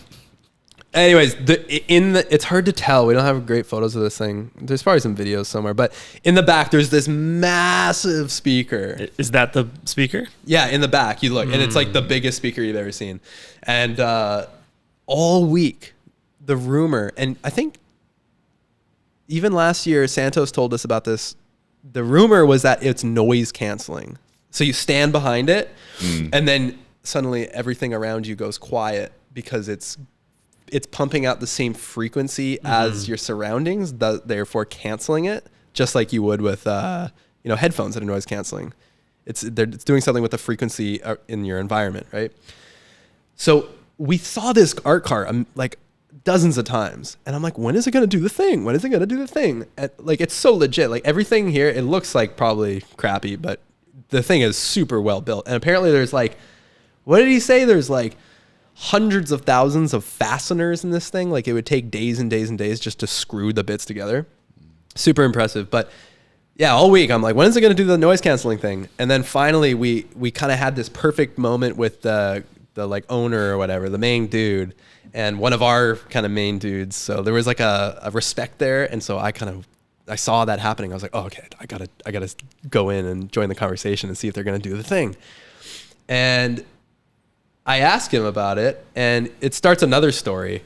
He's like, oh yeah, the funny thing about that, well, we tried this other thing. It's called the Blue Note. You guys know what that is? And it's like a note in which you play sound at water, and it raises the water. And they were messing around with a tank of water, trying to raise water to like the most that they could, or like to a certain kind of height. And this guy, after the same day, he experienced short-term amnesia, and he woke up in the hospital and he couldn't remember why he got there. Dear God. And I think he had like maybe some like dietary issues or something after that, or like was feeling nauseous or something. But that Blue Note like wiped his memory for a while. And so that gives you an idea of how powerful that speaker is, He right? blew his memory right out of his brain. And I was like, okay, I don't get how this has to do with the noise cancellation. So I had to just very bluntly say, like, what about the noise cancellation? How do we see a demonstration of this? Like, I didn't want to say, can you do it? I'm like, how do we go about seeing a demonstration of this thing? I don't think you see it. He was like, I forgot. How do we hear it? I don't think you hear anything. So he said, oh yeah, one year we experimented and we had a guy with a backpack and like a microphone, and he stood like 100 yards away from the speaker and he sampled the noise in that environment and we used it to cancel it, and it was like pretty good. It was pretty good. And in that moment I realized this is just a rumor that's blown out of proportion. Mm-hmm. Everybody sees that car and they're like, it's the noise canceling car, but it's not. All it is a big speaker. And that, maybe I'm wrong. Sounds like a noise making car. I might be just like complicating the rumor, but I was kind of let down because I wanted to hear this noise cancellation thing. That's all I wanted. That was the thing I was most excited for since Santos told us last year. That's such a weird thing to be that excited for. I don't think I would care. So I asked about that, and then he said, "Oh well, I can do a little something." I'm like, "Oh man, we're gonna hear it." So he like presses a button on his iPad, and then we gather around. The thing starts to smoke, like fog, like a smoke machine starts to come out, right. You know, like a fogger, but like a large amount of it. And then he basically plays like a recording of some space shuttle launch like 20 years ago or something, and it counts down from like 120, and it's a long clip. But like we're standing there and this thing starts to make a commotion, and then next thing you know, there's like 50 people around you and they're all like just standing in front of this speaker waiting for it to do something.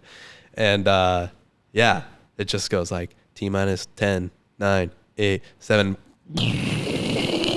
And it's, you know, to their credit, it's like the most well-defined space shuttle noise I guess you could hear because the speaker is so great.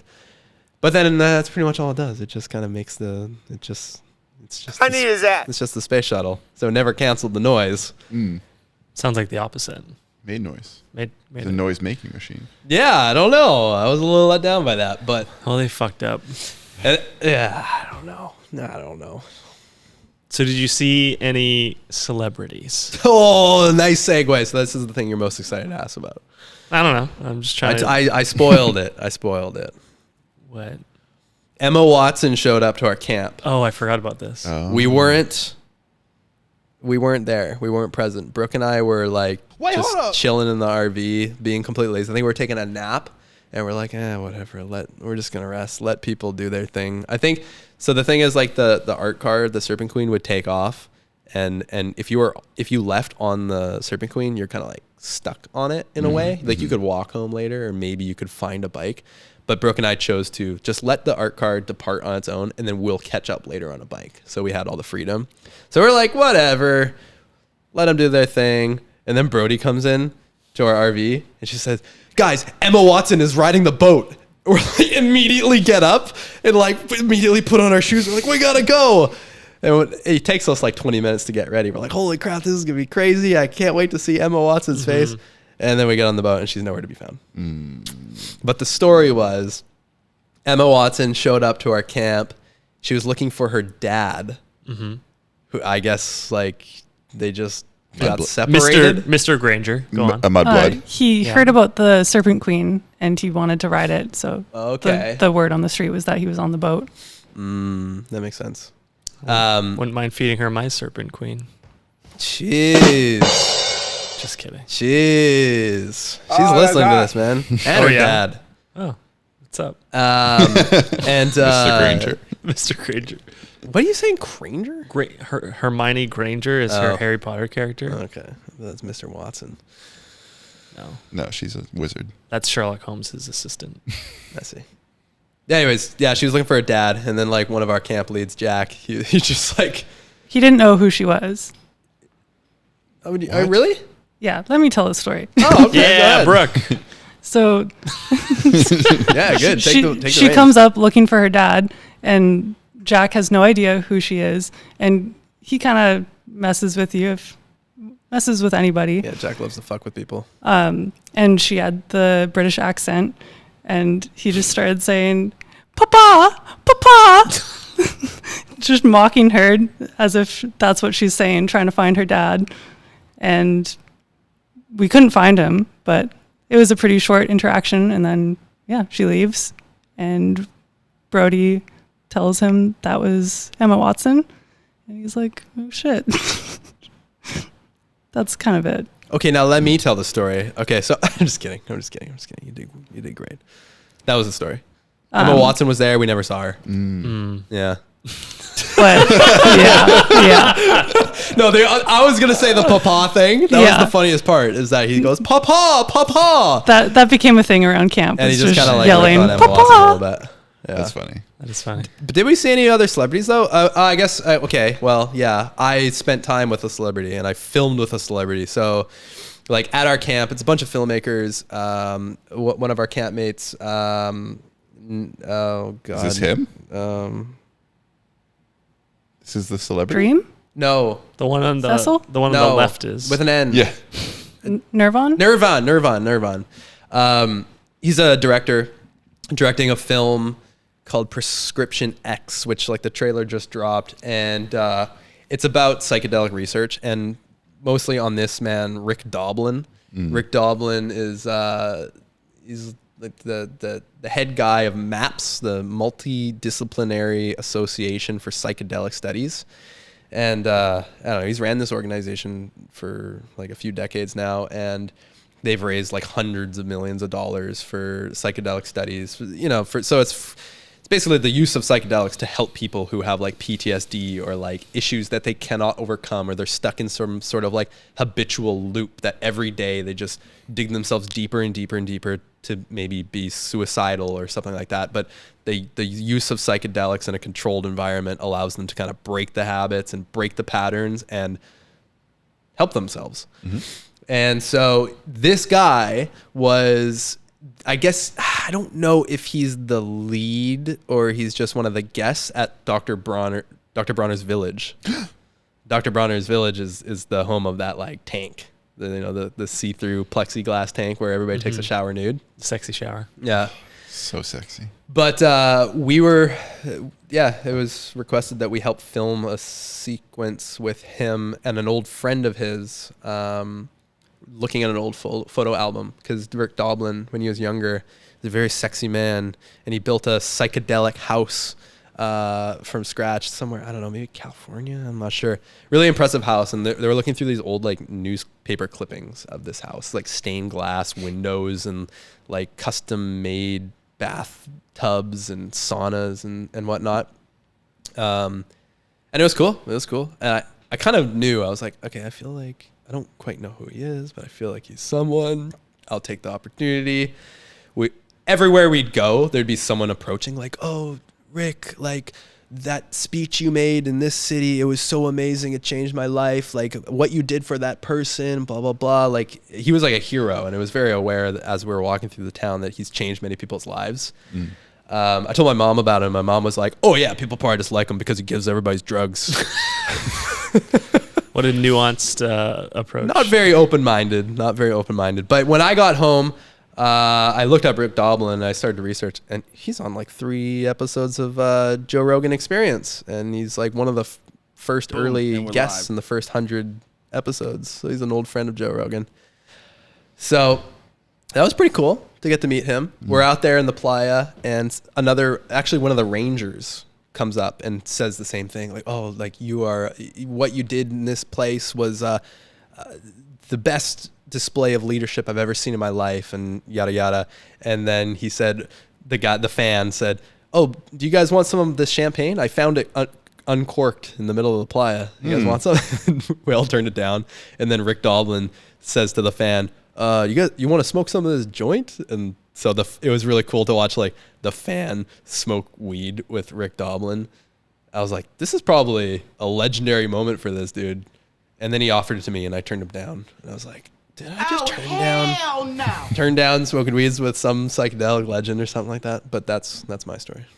I turned it down. I turned Rick Doblin down. And why did you turn it down? Because it was like a disgusting roach that looked like he pulled it out of his pocket, and it was like, I don't want nothing to do with that. He was like, this is really high THC. was like, no thanks. I'll pass on that. Fair. Yeah. Yeah, that's fair. Yeah. Also at that point, I was like, I don't know. I just wanted to like, I was there to like work. I was there to film this thing. I was like, I'm just gonna like make sure I'm doing my job well. Yeah. So yeah, our footage might end up in a documentary. Nice. Kind of neat. I think other than that, that was like our only real run-in with celebrities. We saw Polo and Pan. Do you guys know Polo and Pan? Yeah, I'd never DJs. heard of them. Yeah, What is that? Jason? DJs, electronic group. I definitely listen to their music. I actually may have seen them. Polo and Pan. Andrew and Brody were so excited. It was like the main thing we had to, like the one act we had to go see. It was fun. It was great. But I don't know. To me, honestly, like all the music just sounds the same out there. It's just like kind of rhythmic and everybody's just like, just like bobbing back and forth. And, you know, it gets a bit repetitive, but you're having a good time out there. Yeah, that's it. That's their number one hit single. What about It's the called the ice Mexican Hat Dance. cream? What about the ice cream truck though? It was playing good tunes. The ice cream truck played amazing music. You Whoa, mean wait, did it play Oceans? this song? Do-do-do-do-do-do-do. Never once. Never once. Do-do-do-do-do-do-do. I actually was curious of what Ocean's playlist was. Yeah, me too. It just played the most random but good music. Like it was like all over the place. And the only time I didn't appreciate Ocean's music was when we were sleeping in the RV after a long night. We had just hit the sack and then boom, he starts playing Money by Pink Floyd. And it starts with like cash register noises and shit. And So dude, he's like, cacophonous. the music is like full blast too. But yeah, sleeping out in Burning Man is interesting. I actually had better sleeps at Burning Man than I've been having at home. Like I think when I came home, I needed the like booming of like music in the background and like flashing lights. Like it's crazy. Yeah, I don't know. We actually slept pretty well in that RV. Sounds like I it. doubt it. Yeah. Yeah. Any other run-ins with like celebrities or people, like notable people? You did. What about the Twitter? Yeah, at our camp we had the head of security of X, formerly known as Twitter, and another fellow who launches rockets at SpaceX. Those guys were solid. Those guys were great hangs, and they had a much better RV than us. I like didn't even know RVs get that nice until I went and hung out in theirs. But they're solid. It was funny because like they're like talking about like meeting like the last phone call with Elon and stuff, and it's like 6 degrees of separation was alive and well right there. I didn't ask for the Elon pod. I was too nervous. To get him on the pod. Yeah. But our friend Chris, he said we got to put our podcast on X.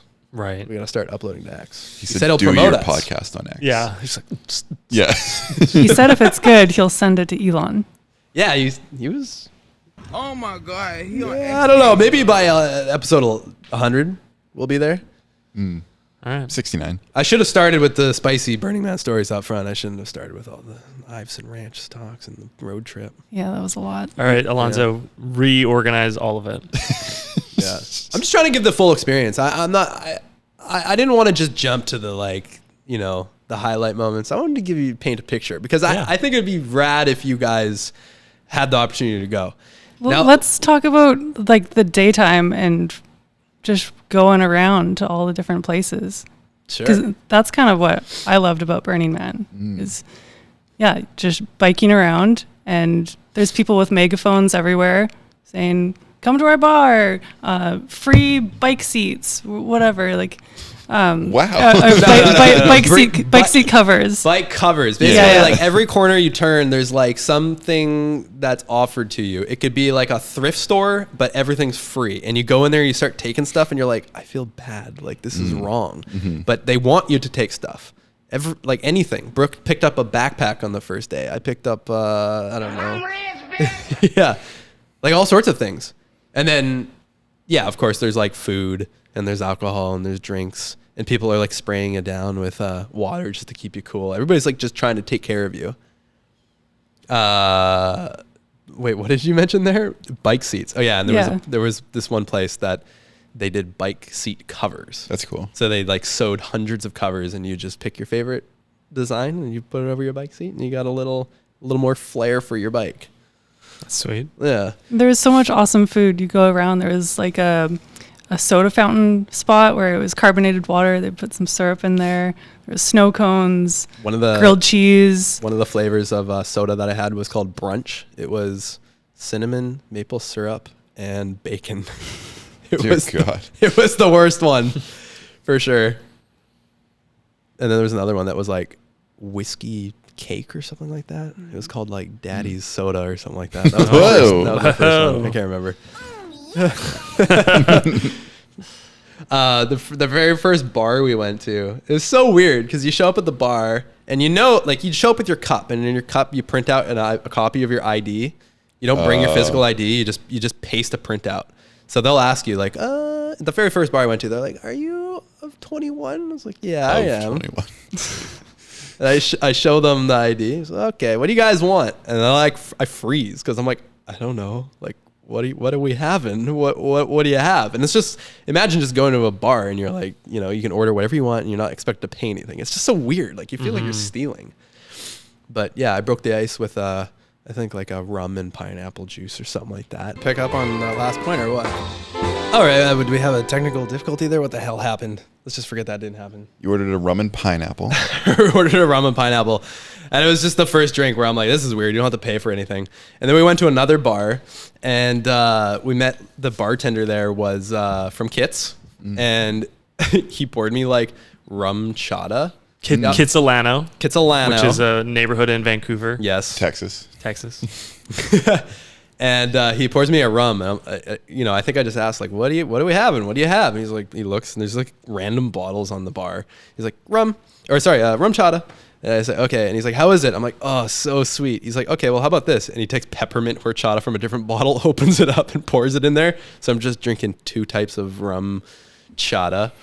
And then there's like another dude he's clearly on some drugs, having a great time. Just like you could tell his eyes are like wide open. And he's like a little like aggressive in a friendly way. But long story short, you know what I mean? He's just like very intense, not aggressive, but intense. And we learned that they weren't even from that camp. Like they're just volunteers. So most of the time you go to these bars and the people who are there, they're not even with the camp. They're just volunteer bartenders. That like everywhere you go, you have to think like this could just be a random person who just showed up and they're doing something for fun. Which is, yeah. And they said, yeah, if you guys want to volunteer, yeah, just come back here right now if you want and you could be bartender. Like there's no rules. I'd be down to be a Burning Man bartender. It seems fun. It seems fun, more fun than fixing bikes to me. Yeah. Weird. I mean, yeah, you can do it for 2 minutes, and if you change your mind, you can do something else. I quit. But at that bar, I asked, I'm like, so what do you guys, because my expectation is that like at this point early on, is that every like camp or place, like kind of like a venue that you show up at, they have a thing, something that they're offering. So I say, what do you guys do here? What's your like thing besides the bar? He's like, I don't know. You can get married on top. We have a chapel up there. I look up top and yeah, there's like a place to get married. And I was like, wait, maybe not. Do you guys have an announcement? It crossed my mind. I was like, maybe Brooke and I could get married up there. But I thought, we should probably have an actual Wait, they had wedding. a guy too, like a guy to marry you? Apparently, it's pretty easy to get, like to be an ordained minister. Yeah. Apparently, it's very easy. Like Brooke was saying, like it's just like an online test that you can get in like one day. So yeah, a lot of people do it. I mean, I wouldn't be surprised if someone was there. Yeah. What do you need to know? I don't know. It's weird that you even need a certification, really. No, I think you do need to. For what? For the marriage license, you have to sign later. Like if you're actually going to sign the marriage license. I guess. You want to find out, It's Dave? like being like a notary. Yeah. Find out what? You find out how to become an ordained minister. Okay. Why don't you officiate Jason's wedding? Nope. Oh, wow. Didn't even consider Just it. kidding. Wow. Yeah, so in the daytime, this is what it's like, basically. You hop on your bike. And our bikes, we like souped them up. We had like the bike bags on it. Like I made sure we were decked out. Like because we were the bike shop, we had first picks at all the bikes. So I got the one with the basket. I got the one with like that looked cool. That Tassels. The tassels, the spokey dokes. And we went crazy on Amazon getting all the like lights, which is an insane source of waste. Like Burning Man claims to be, like this like eco-friendly, like leave no trace thing. But like the amount of crap that people are buying beforehand to, throw the best party ever is absurd. And the amount of the same types of like Amazon lights that you see out there, dude, those companies must make $1 bajillion the month before Burning Man. It's insane. So yeah, you get on your bike and then you just go and you go through the city. And, as you know, the city's it's like a clock, and you just never know what you're going to get pulled into, because as Brooke said, there's people shouting at you with megaphones, and they want you to come into their bar. They're like, get on in here. We got, vodka lemonades or whatever, like pina coladas. Come on to our gay bar. We got rainbow dick pancakes, like freaking anything. And they're yelling at you and they're encouraging you. I don't know why, because there's what's the incentive? Like, why do they want, is it just, what do you mean why? Being friendly? Love. They want to connect. Yeah, they want to They connect. want to connect? Yeah, they're bored. They want people. It's my untrustingness space. of like society, because like if people were doing that out in the city, I'd be like, you just want to make money off us, right? Like, what's the corporate advantage? True. So it's like my untrustingness of like, why do you want us in there so bad? There's no like monetary value on any You're of this. real cynic. You got to unpack that. And then I did. I became accepting of it. And like, you start to listen to the people in the megaphone, and they're just like, I think like Burning Man, they just like to heckle and fuck with people and tell lies and make rumors and, screw with you a little bit. It's Andrew warned us of that, and it becomes very apparent in the first few days, like people just messing with you. And you kind of like, you got to assume that everybody's kind of joking at first. But then sometimes like you get into the scenario where someone says something insane and they're like, no, I'm serious. Like, for example, like this sticker right here we got from Ocean, and he's handing these out to everybody. And he's like, this is the most accurate map of the energy levels of Burning Man. And I'm like, oh, he's like, no, I'm serious. What did he say? And I'm like, oh, okay. And then I like study it until he goes away. And you're like, oh, yeah, I see. Okay, yeah. Hey, he's been a burner longer than I have. Maybe, I don't know. But I mean, look at this. Can you decipher that? Looks like garbly goop nonsense. Yeah, I don't know. That's not even what Burning Man looks like. It's not even a pentagram or a pentagon. Pentagon. And not that we can see with the naked eye. I don't know. This is a pentagon. But yeah, sometimes you just don't know when people are fucking with or not. It's like a long. Dave just throws it in the garbage. It's a long rumor that to like trick people into believing that Daft Punk is gonna play. And I think even the Diplo thing is like, you fuck with people too. Like Diplo's gonna show up, but then he usually does. And the Chris Rock thing. I remember our camp lead, like, and he's been burning since the 90s. He's like, there's no way Diplo and Chris Rock showed up. There's no way. And then the next day we see like videos of Chris Rock and Diplo. Why would that be a no way though? That Chris Rock always goes. He's like, Yeah. isn't that his thing? Black Rock. I can't remember what he said. I can't remember, but he was like so convinced, and I was like, yeah, maybe JB's right, maybe he knows. But then yeah, it was true.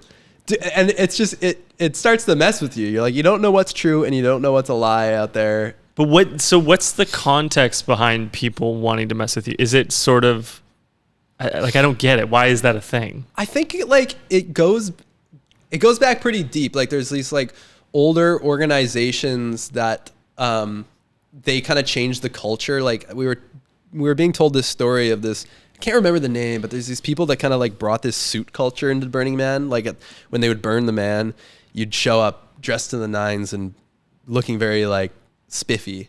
But then that organization, they also introduced this culture of like rumors and lies, and they would just spread nonsense because I think it's just fun. It's just entertaining. But is it supposed to be like, because I know there's the whole spiritual element to Burning Man. What is it supposed to be like? Cosmic, mischief sort of, like I feel like there's something there, right? Where people talk about how the universe is actually hilarious, and like I feel like that's my read on it. Could be. I mean, to each their own. I mean, I think some people just are, joking around for their own reasons. I don't know. But it feels if so many people are doing it feels tethered to some sort of. To me, it seems like it's rooted in veterans messing with the virgins. Okay. It seems like holier than thou. We're gonna fuck with you. Be like you going to summer. Burning Man? No, be you like don't. going to summer camp and like you're a new counselor and the old counselors are like, oh yeah, there's a monster in the woods. Yeah, it's like why do the camp counselors do pranks on the young kids? Right? It's hazing. It's a form of hazing, I think, and I think it's just like evolved to this point where you just don't know what's real out there and you don't know what's fake. And but if you've been there enough, you would probably be able to sniff it out. Well, like I said, JB was like, "There's no chance that Chris Rock is out here," and then like within our camp, the joke was that Kool and the Gang played a concert at the trash fence. Kool Are and they the even Gang? still Kool and the Gang. alive? Yeah, I think they're dead. That's the joke. It was so far fetched that like it was just a joke within our camp. But there was a rumor going around, I think, that like Daft Punk was gonna play. And the Gang? And the Gang. Daft Punk and the Gang. I mean, they do feel very Burning Man-esque. Yeah. Okay, so our most epic party was at the Coco Disco. Okay. And it's basically like it's just I mean, every like tent you go to is just like a shade structure. So it all looks like kind of like army structures, right? It's just a big structure and like hundreds of people in there dancing. But their thing was, and they did this once the whole week and we made it. They had like 1,000 coconuts that they served pina coladas in. And then they just had like a disco party. And that was a great time. But it was kind of weird because like you could discard your coconut and they would like take care of it. But I wanted to keep my coconut because I wanted to eat it, but then I had to hold on to a coconut for the whole week. Wait, why'd you have to hold on to it? Well, for a because whole like week? leaving no trace and you got to manage your own Oh, waste and after stuff. you ate it. Okay, I thought you were just like, I gotta wait for the rest of the week to eat this thing. No, yeah, I ate it, and I'm like, Okay. well, now I had this huge coconut. Kind of just lived in the RV for a bit. We were so hungry this one time when we went out on our bikes. I think there was a dust storm. It was the first dust storm we really experienced, and A sandstorm. Darude was playing. yep, at the trash fence. And we had to find food anywhere. We were thirsty too. We ended up at some random camp, and they gave us sangria, and they had a little bowl full of like little chips, like the remnants, like the bottom of the bag of chips. Dude, amazing. It was everything we needed in that moment. And like Ritz, it was like, this is unreal. And then we were sustained after that. And then we went right next door to the shoot your balls game where they had like a potato gun and you'd shoot tennis balls at each other against a target. Couples would, go at it. That was fun. And then right after, rode by the gay bar where they had the rainbow penis waffles, which we lined up for. And you had to, you were supposed to confess a sin. So when you go to Burning Man, when you you don't just for the most part, you don't just show up and you ask for something, or you don't like, hey, can I go in your art car? Can I have this? There's kind of an unspoken expectation that you're supposed to have a conversation, right? You're supposed to make a connection. And a lot of the times that connection is with someone prompting you with a question, like, tell me a sin, tell me a secret, tell me a joke. And you're supposed to confess a sin. So I'm like thinking of a sin. Like, I'm fucking gay. in this line. And then we get to the front of the line and they're like, oh yeah, we stopped doing the confessions yesterday because why did they say? Because people were giving too deep of secrets that people were literally like crying. Right. And it was slowing down the dick waffle line. I killed my brother. They're like, hurry up, dude. We got waffles. And the guy who's like, his whole bit is to like be the priest behind the glory hole. It was literal glory hole. Sick. His job was to just be like, okay, like, repent your sins. Here's your waffle. But then people were like pouring their hearts out. And so he had to deal with that. So they're like, all right, none of that. So we got to the glory hole and he just says like, what was it? It was like, praise the rabbit, something, a few words. Dude, it was so loud in there I could hardly hear. I was like, what? What? Don't get your ear too close to that thing. And then I see Scary Movie 3? Yeah. 1? I think one. And then next thing you know, a little rainbow cake penis comes out the door. Dude, that penis slapped. Most do. Yeah, it was amazing. It was so good. Brooke, can you back me up on that? Yeah, it was really good. was so There was so many sprinkles in it. It hit the spot. This is sticky. Now you're talking. It was moist inside for sure. Yeah, on point. Amazing. Creamy. We totally, the thing about Burning Man too, and I knew this was going to happen, right? Like, it's impossible to communicate with each other. It's not like going downtown. You're like, hey, where you at? Oh, okay, be there in 5. If you get separated, you're screwed. So like you got to light yourself up in some way or be recognizable. That's probably why some people have insane costumes. But also on the bikes, what I didn't know until I got there, until it was too late, was that people have these, what are they called? Not antennas. Totems. People have crazy posts on the end of their bikes and they like line them with lights. Smart. In some cases, dude, you should have seen the size of this totem. This guy, he puts like a light and then he puts a helium balloon and then he puts a light, then he puts a helium balloon, then a light, then a helium balloon. This thing went up like 300 feet into the sky, dude. Anywhere you were. 300 feet. Yeah. Anywhere you went in the That's Playa, fucking dude, huge. this is the thing about Burning Man. You don't get a scale of all this shit until you go and you're like, oh, what the hell? How is this so massive? Or what the scale of this thing is insane. That's what she said. So yeah, literally anywhere you were, even in the daytime, because you could see the balloons, you'd see this guy's totem coming off his bike. That's what she said. So yeah, it's really useful when you have these like identifying markers so you can see each other. But one night, like I think it was our first night out, we're like trying to have an epic night, and Andrew was like, "Wait, I want to stay behind to go do some of this work that he had to do on the boat," and then the girls left, and we never saw each other again. So we spent basically like a few hours just trying to find the girls, and then we're like, all right, well, I guess we'll just come back to camp and hope that they'll also come back. But we did like the perfect like missing each other, like, you know, when we came back. Ships in the night. And then the girls met. They continued to have the most epic night ever. It wasn't epic, but it was pretty fun. I mean, we went I have to FOMO. the Thunderdome, which is an infamous place. It's a dome that people climb onto. It's like the jungle gym.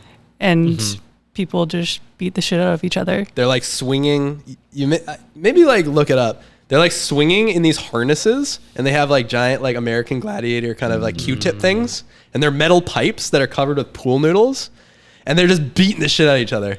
But people are on top of the jungle gym looking down. But the thing is, that camp, the operation is put on by they're like the Hells Angels of Burning Man. They're like the scary dudes who like men and women who like, they're not actually like the Burning. I mean, they're not actually like the Hells Angels, but they're the tough guys. You know, they're the tough cookies. You don't want to mess with these people. So in the first day of this Thunderdome, It's like Mad Max. it's the friends and families. That's what Thunderdome is. Oh, right. Yeah, it's basically that. Like the third movie of Mad Max is called Beyond Thunderdome. What? Yeah. Is it? Mad Max 3 is Beyond Thunderdome. Really? Yeah. Burning Man's just a Mad Max ripoff. It really is. With the cars, too. Yeah, it's like it's like Mad Max meets Tron. These guys look like they'd be into rainbow pancakes. Yeah. So on the first day, it's a friends and family event. So the people, like, you know, I call them the Hells Angels. They probably wouldn't appreciate that, but they like are working on the event for months in advance, and they have beefs like internally. So on this day, they're letting out all the anger. So there's like some true heartfelt vengeance to kind of like get out there in the Thunderdome. And anyways, you show up and like these people are like crossed arms and they don't let you through, and it's like, it's scary. Like they put on this thing, but it's like they don't want you to watch. So you have to like assert your way through. And we showed up and we're like, oh, where's Brooke and Brody? We lost them. There's no way they're hanging out here. They don't like violence. They're going to be thrown off by these guys. And we learn after the fact that they like made it through. Even one of the people thought Brooke was part of their crew because she was dressed all badass. Yeah, I fit in. We were right at the front, and Brody and I looked at each other and we're like, I'm scared. Because it's some scary people. And then they went home and they had a midnight poutine. Yeah. It was going to be something else. What? Midnight poo. Yeah. That came after. That sounds great. Yeah, they had a midnight poutine and then a morning poo. Midnight poutine was pretty epic. It was a really long lineup, maybe hour and a bit.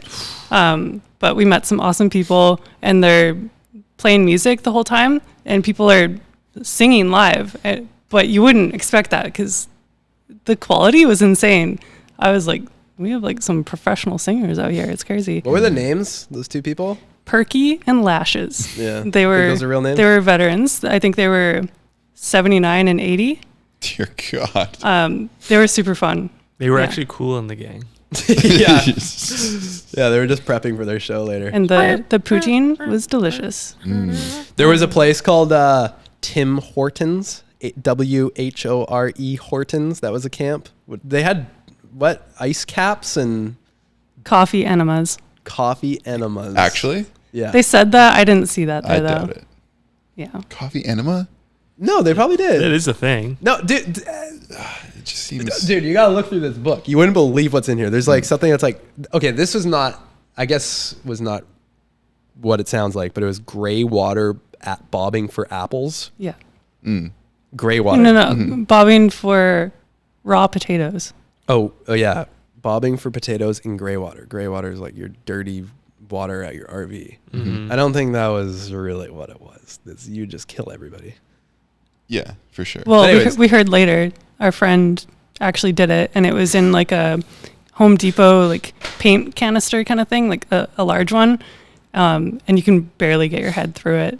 But I think it was gray water. Oh my god, yeah, it Yeah. might have actually been. Who knows? There was this one bar we went to that was pretty awesome. It was a sake bar, and the bar tabletop is a bowling alley. Oh, so you're like, cool. hey, can I bowl? And you're like, yeah, sure. And they just set up the pins. There's the bar where everybody's like standing up on, and you just huck a full size bowling ball, and then it like falls off and it rolls into like the roadway, or like people can get like hurt out there. Like, you know, the back of your, people always say like, read the back of your ticket. That means like, remember, you could die out here because there's like all the like stipulations on that ticket. Yeah, and then I bowled a strike, and then he's like, all right, get down on your back. So I lay down on my back, and then he pours sake, tries to pour it into my mouth, and it goes all over my chest. It misses entirely. The monkey shot of Burning Man. Yes. We had grilled cheese at one of the camp. That's like a classic. Everywhere you go, there's grilled cheese. And I should also say that like the free booze is plentiful. If you want to drink, you don't have to go far. But for the most part, everybody's getting like the bottom, like cheapest, biggest bottle you can get. So it's like, it's cheap booze.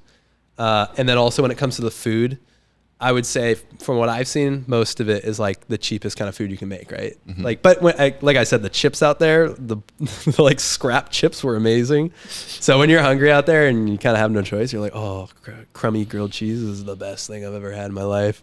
And we had like s'mores that were like a tortilla with fudge and marshmallow. What is it? Like jelly or whatever? Marshmallow fluff. Fluff, yeah. Never had a s'more like that. Delicious.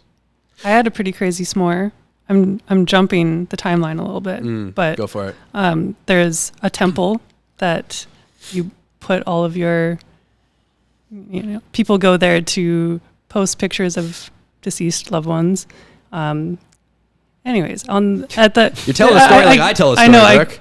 I could expand it, but anyways, on the very last day, they burn the temple down, and you walk around it. It takes like an hour for this thing to burn down. It's Yeah. a massive structure. It's like burning down this whole building here. And it ends up in like smolders.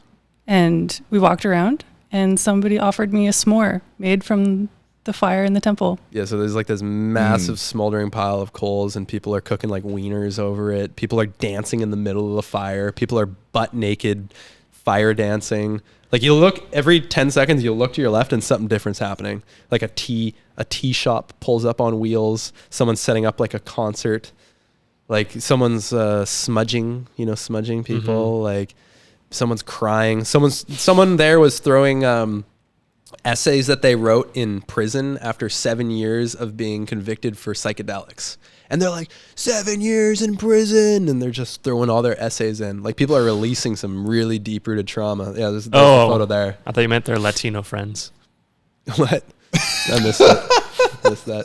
Their, I'll have to listen back to the pod for that one. God. their essays. Oh, their essays.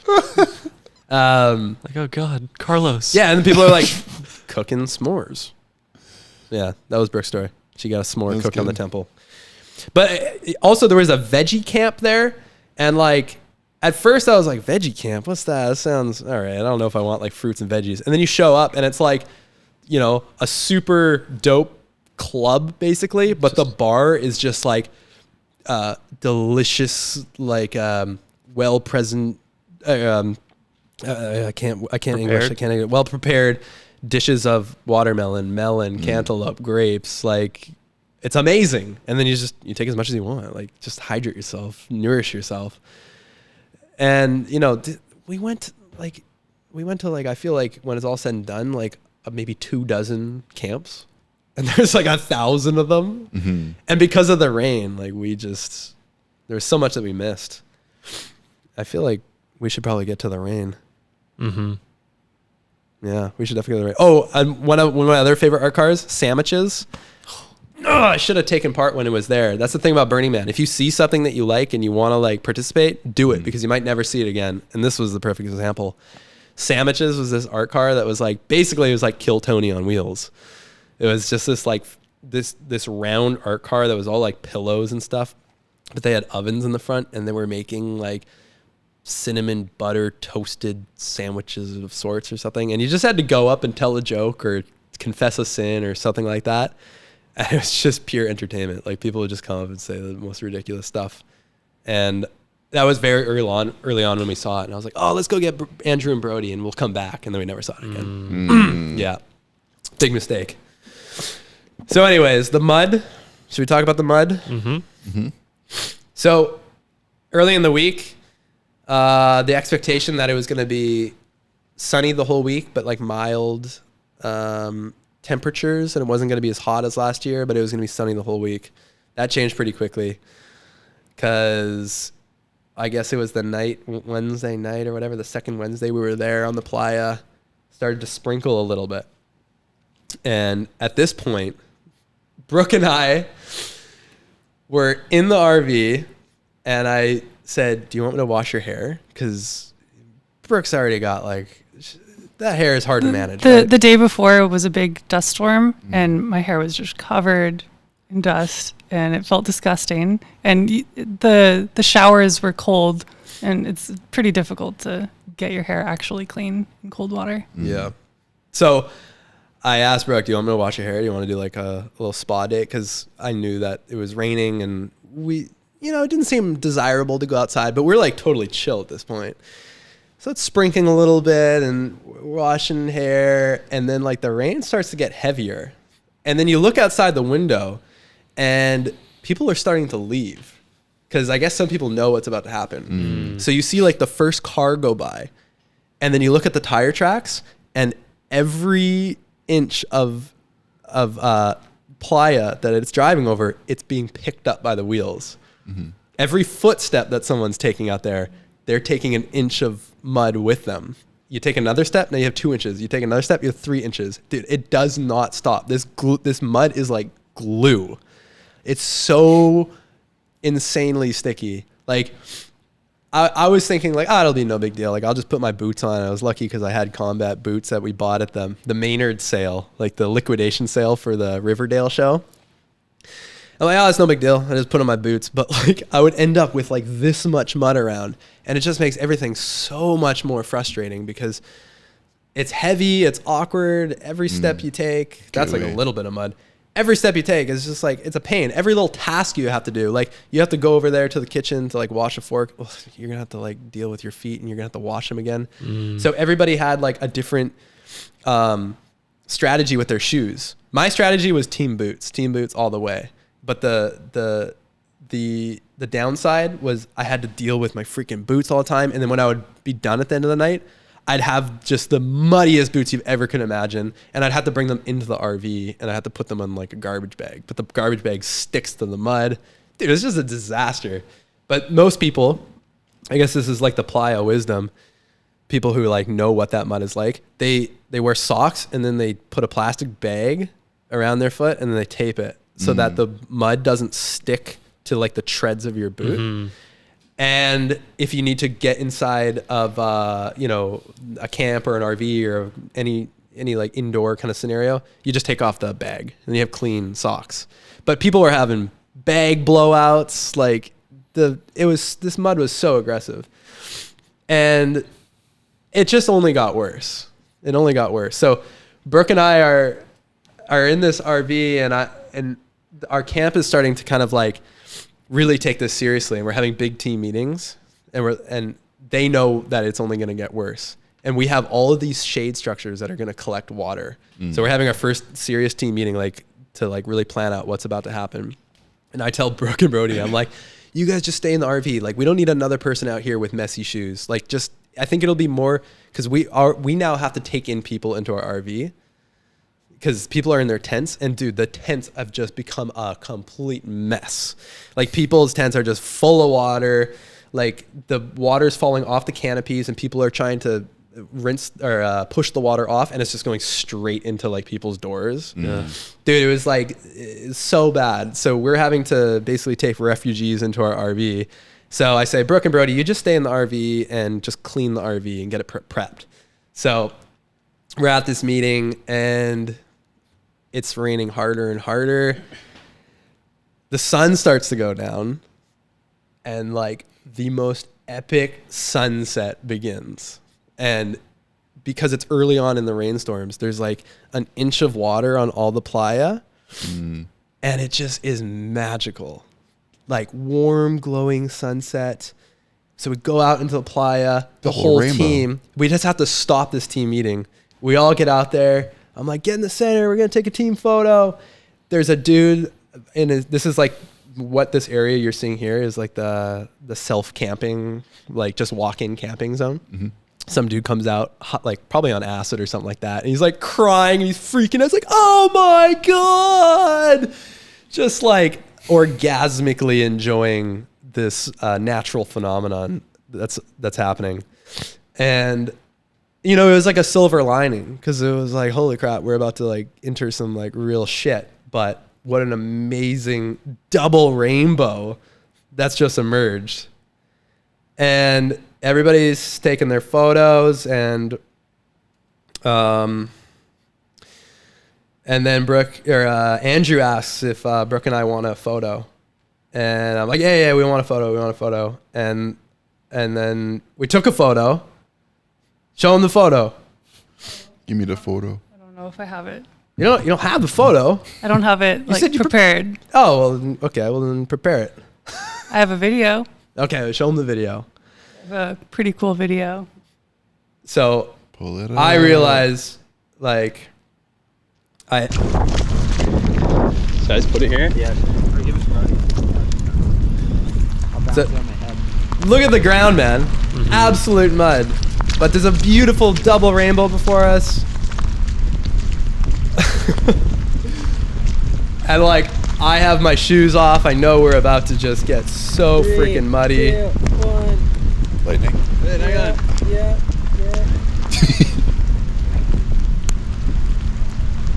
You can see like splatters of mud every 2 seconds on the lens. Got it. One more? Yeah. Oh shit.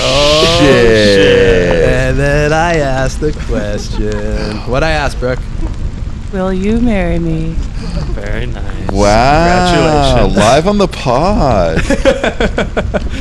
No, it was live in the playa. Live on the playa. But we had to keep it a secret from you. Oh. Yeah, you gotta save it for the pod. We save everything for the pod. Nice. That's exciting. So, I proposed to Brooke under the double rainbow in the absolute shit fest that was Burning Man 2023. Nice. And, you know, it was a magical moment, because I just, like... Alright, turn that off. That's annoying. Like, we just smooch a million times. Turn off the smooches. Giggity. It was just like... I had a ring, and I kind of told you guys, I hinted that maybe I would do it at Burning Man. I wasn't too sure though. Mm-hmm. And I didn't want to make it about us, and I didn't want to be like cheesy doing a Burning Man proposal and stuff. I didn't know. I was overthinking it. But then this happened, and I was like, oh my God, this is like I wanted Andrew to take a photo of the moment, but I didn't want to be like, Andrew, I'm gonna propose. Like I wanted him to be surprised too. So this was lining up to be like, oh, all right, well, this is perfect. He's already asking for a photo. It's like the perfect silver lining. What a great story. We're here, Burning Man. Like this is like, you know, the like epicenter of like artisticness and creativity. Like this is perfect for Brooke and I. And the double rainbow. So Can't beat that. yeah. Basically, I like we're out there and we're taking this group photo and I'm like, shit, maybe this is the moment. I should probably do it. And I'm like overthinking. I'm like, maybe I won't do it. Maybe I'll just wait. And I'm like, oh God, if I don't do it, I'm going to be like dying inside and I'm going to kick myself and I won't be able to tell anybody about it. So Andrew's like, hey, Matt, you want a photo with Brooke? I'm like, yeah. One sec. And I'm like racing against the clock now before the double rainbow goes away. So I go back to the RV. Brooke and Brody had already come out because they hear the hollering of like that dude on acid and they hear like double rainbow in the team photo. They missed the team photo, but they come out despite me saying, stay in the RV, just stay clean. They come out in their bare feet. I go back to the RV. I'm racing against time and I get there with my dirty boots and I'm like, I either have to go into the RV with my super dirty boots and just fuck up the RV and then have to probably clean the RV for like 2 hours. Only 5 footsteps would probably take like 2 hours of cleaning because that mud is so awful. Or I just rip my boots off and then which is like a lot of laces on those combat boots, find the ring, get back out there in my bare feet and just like, you know, get muddy too. I chose the latter and I just got muddy and I went out there. And then I was like, I'm not, okay, I know what I have a little thing I'm going to say. And I felt pretty calm. And then the first word that came out of my mind, I'm like, I start crying. And we start crying at each other. And then Andrew's like taking photos and you hear him in the GoPro. He's like, holy shit, holy shit, holy shit. Classic And then Andrew. our friend Cecil from camp, he has like a 360 cam, which we later learned he forgot to press record on. Nice. And he like walks in the frame. Crop him out. We can use AI to to get him out of there. But yeah, and then we did the thing and we come back to camp and actually before that, Andrew goes back to the RV and he tells Brody, Matt just proposed to Brooke. And Brody comes ripping around the corner in her bare feet again. And she's like, why didn't you tell me you were going to do that? What? Oh my God, I'm so happy. And then we just have this amazing group hug and Andrew's filming it. And we're all just bawling. And yeah, it was pretty special. And then we go into the tent, back to the group meeting. And then literally the meeting is like, all right, show of hands, who's willing to shit in a bucket? And then literally it was like how to shit in a bucket tutorial after that. And Brooke and I are there like tears, like still kind of like the remnants of tears like in our eyes.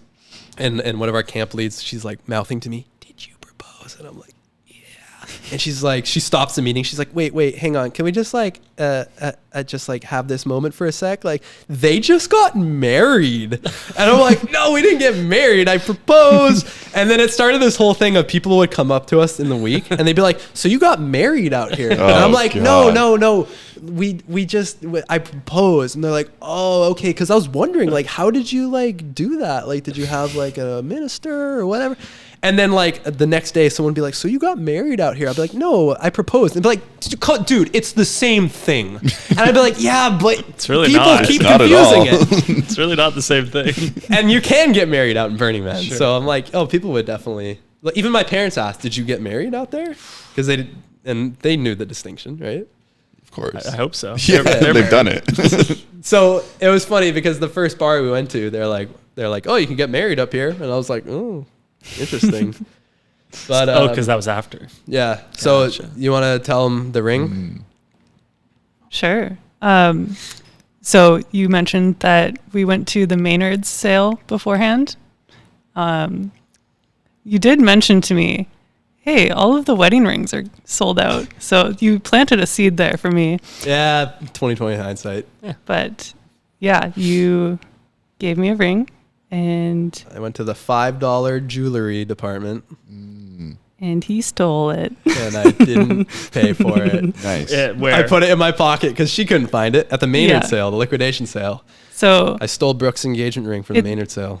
it's a $5 ring. Nice. It's pretty, but it's cheap. I've worn it for a week and it's already tarnishing. It's like making my finger green. So Good metaphor. I didn't want to spend money on something that Brooke wouldn't like. So yeah, I'm like, I think this'll do. you did it well because I don't know. I didn't know her ring size. or Many anything. girls have particular taste, and the chances of you getting it perfectly right is slim. Also, I thought it would be funny to be able to tell people that I proposed at Burning Man with a ring that I stole from a liquidation sale. Hey, but also, Maynards, if you're listening, you overcharged Brooke $9 on an item, so you stole from Brooke first. So you actually owe me $4, okay?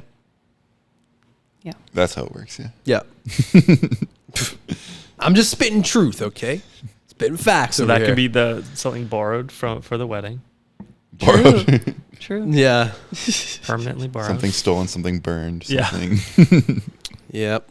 So we did that thing. Very exciting. Congrats. And now everybody's asking us like, so when's the date? And I'm like, Settle down. guys, we're like just Chill. That was my mom's second question. When are you guys getting married? I'm like, this literally happened an hour ago. That was my aunt's first question. Happened an And- hour. Was she there? No, No. I messaged her. Oh, okay. Okay. And then my mom asked me to pretty quickly. I was like, what? Guys, come on. We're not gonna choose that quickly. Jason, do you have a date? No. Years from now. It'll be a long time. Years. Yeah, years. No, but that is the first question people always ask. Like Yeah. anytime. It's old people like to know and be prepared. Yeah, because then Yeah. they can know when they have. And then all their to friends are stay alive asking for. them that question too, and then they can relay the information. Yeah. I get it. I don't. I don't either. Hey, I forgot to tell a embarrassing story of Santos. So when we met Rick Doblin, right? And Santos knows Rick Doblin, and I'm sure he's a fan, and he knows maps and the work of that organization and all that. But it was Andrew's first time meeting Rick, and we're out there on the Playa, or I don't know. We just met him for the first time. And it's like, hey, hey, I'm Matt. Nice to meet you. Hey, yeah, I'm Rick. Andrew goes up.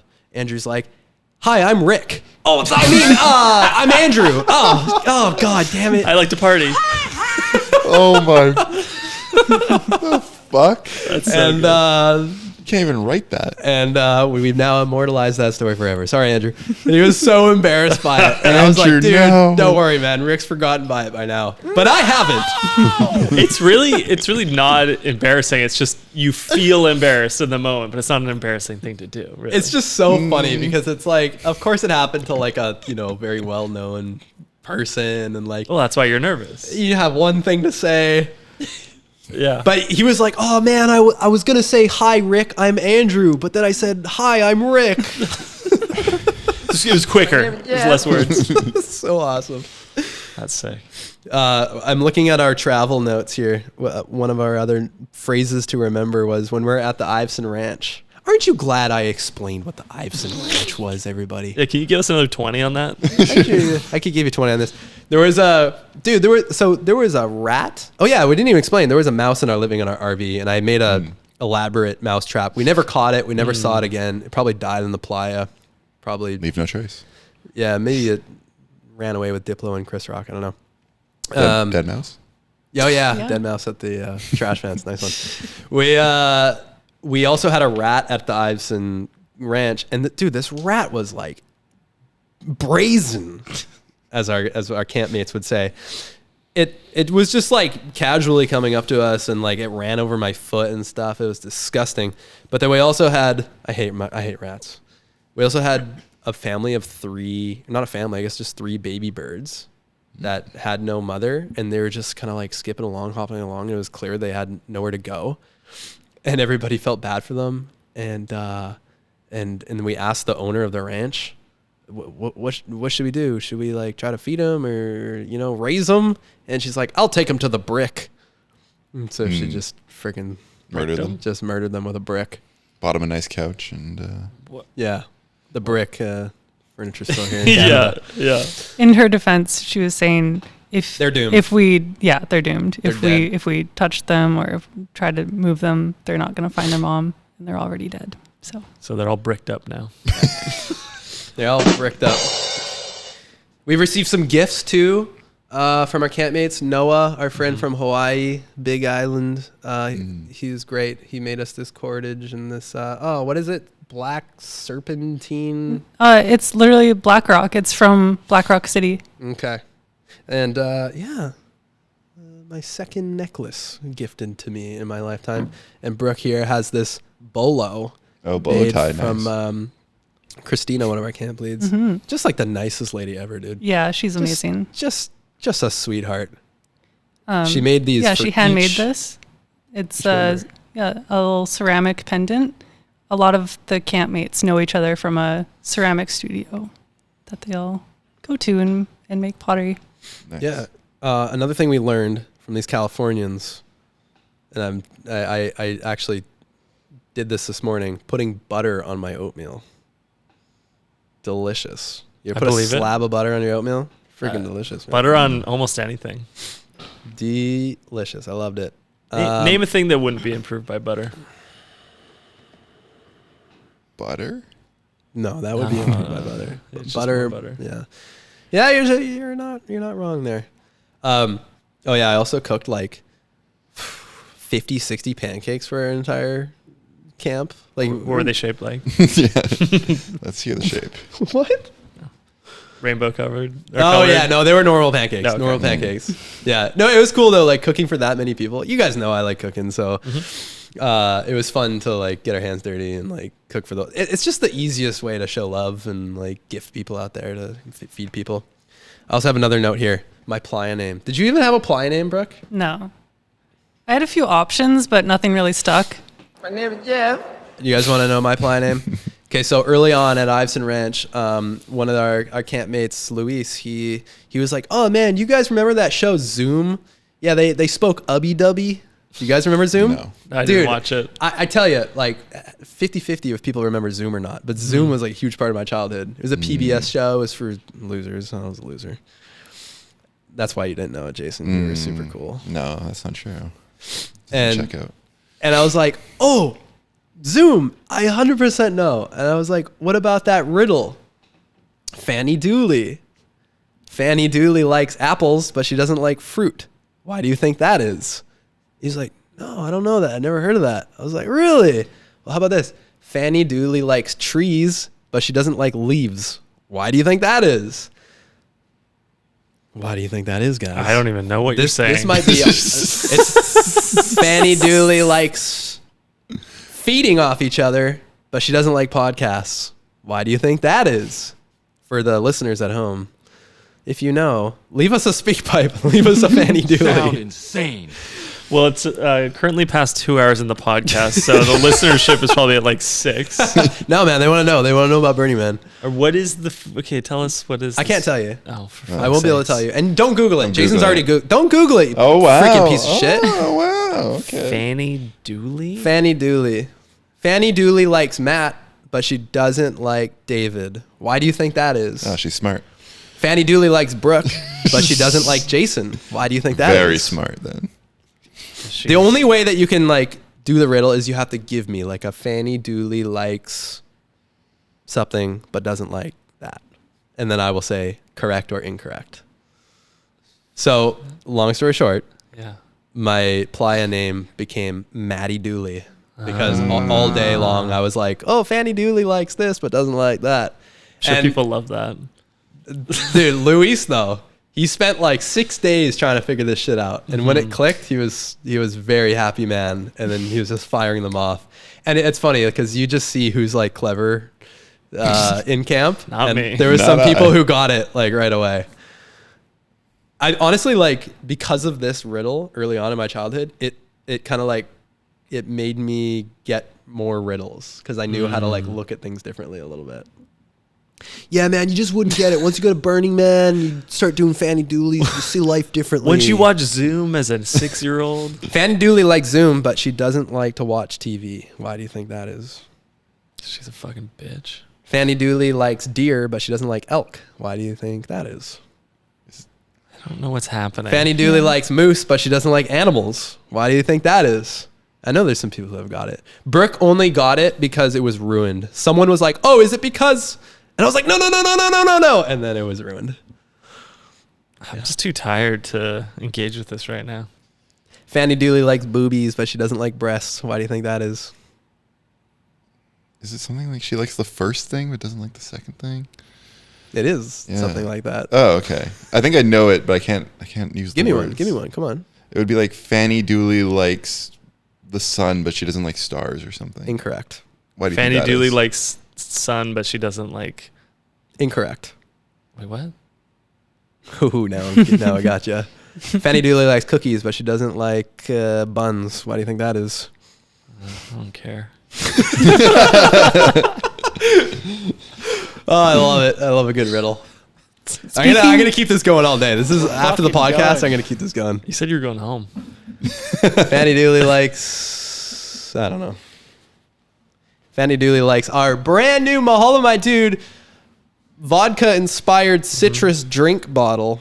100%. Fanny Dooley likes chairs, but she doesn't like furniture. Why do you think that is? Incorrect. She doesn't. Fanny Dooley likes cheese, but she doesn't like dairy. Why do you think that is?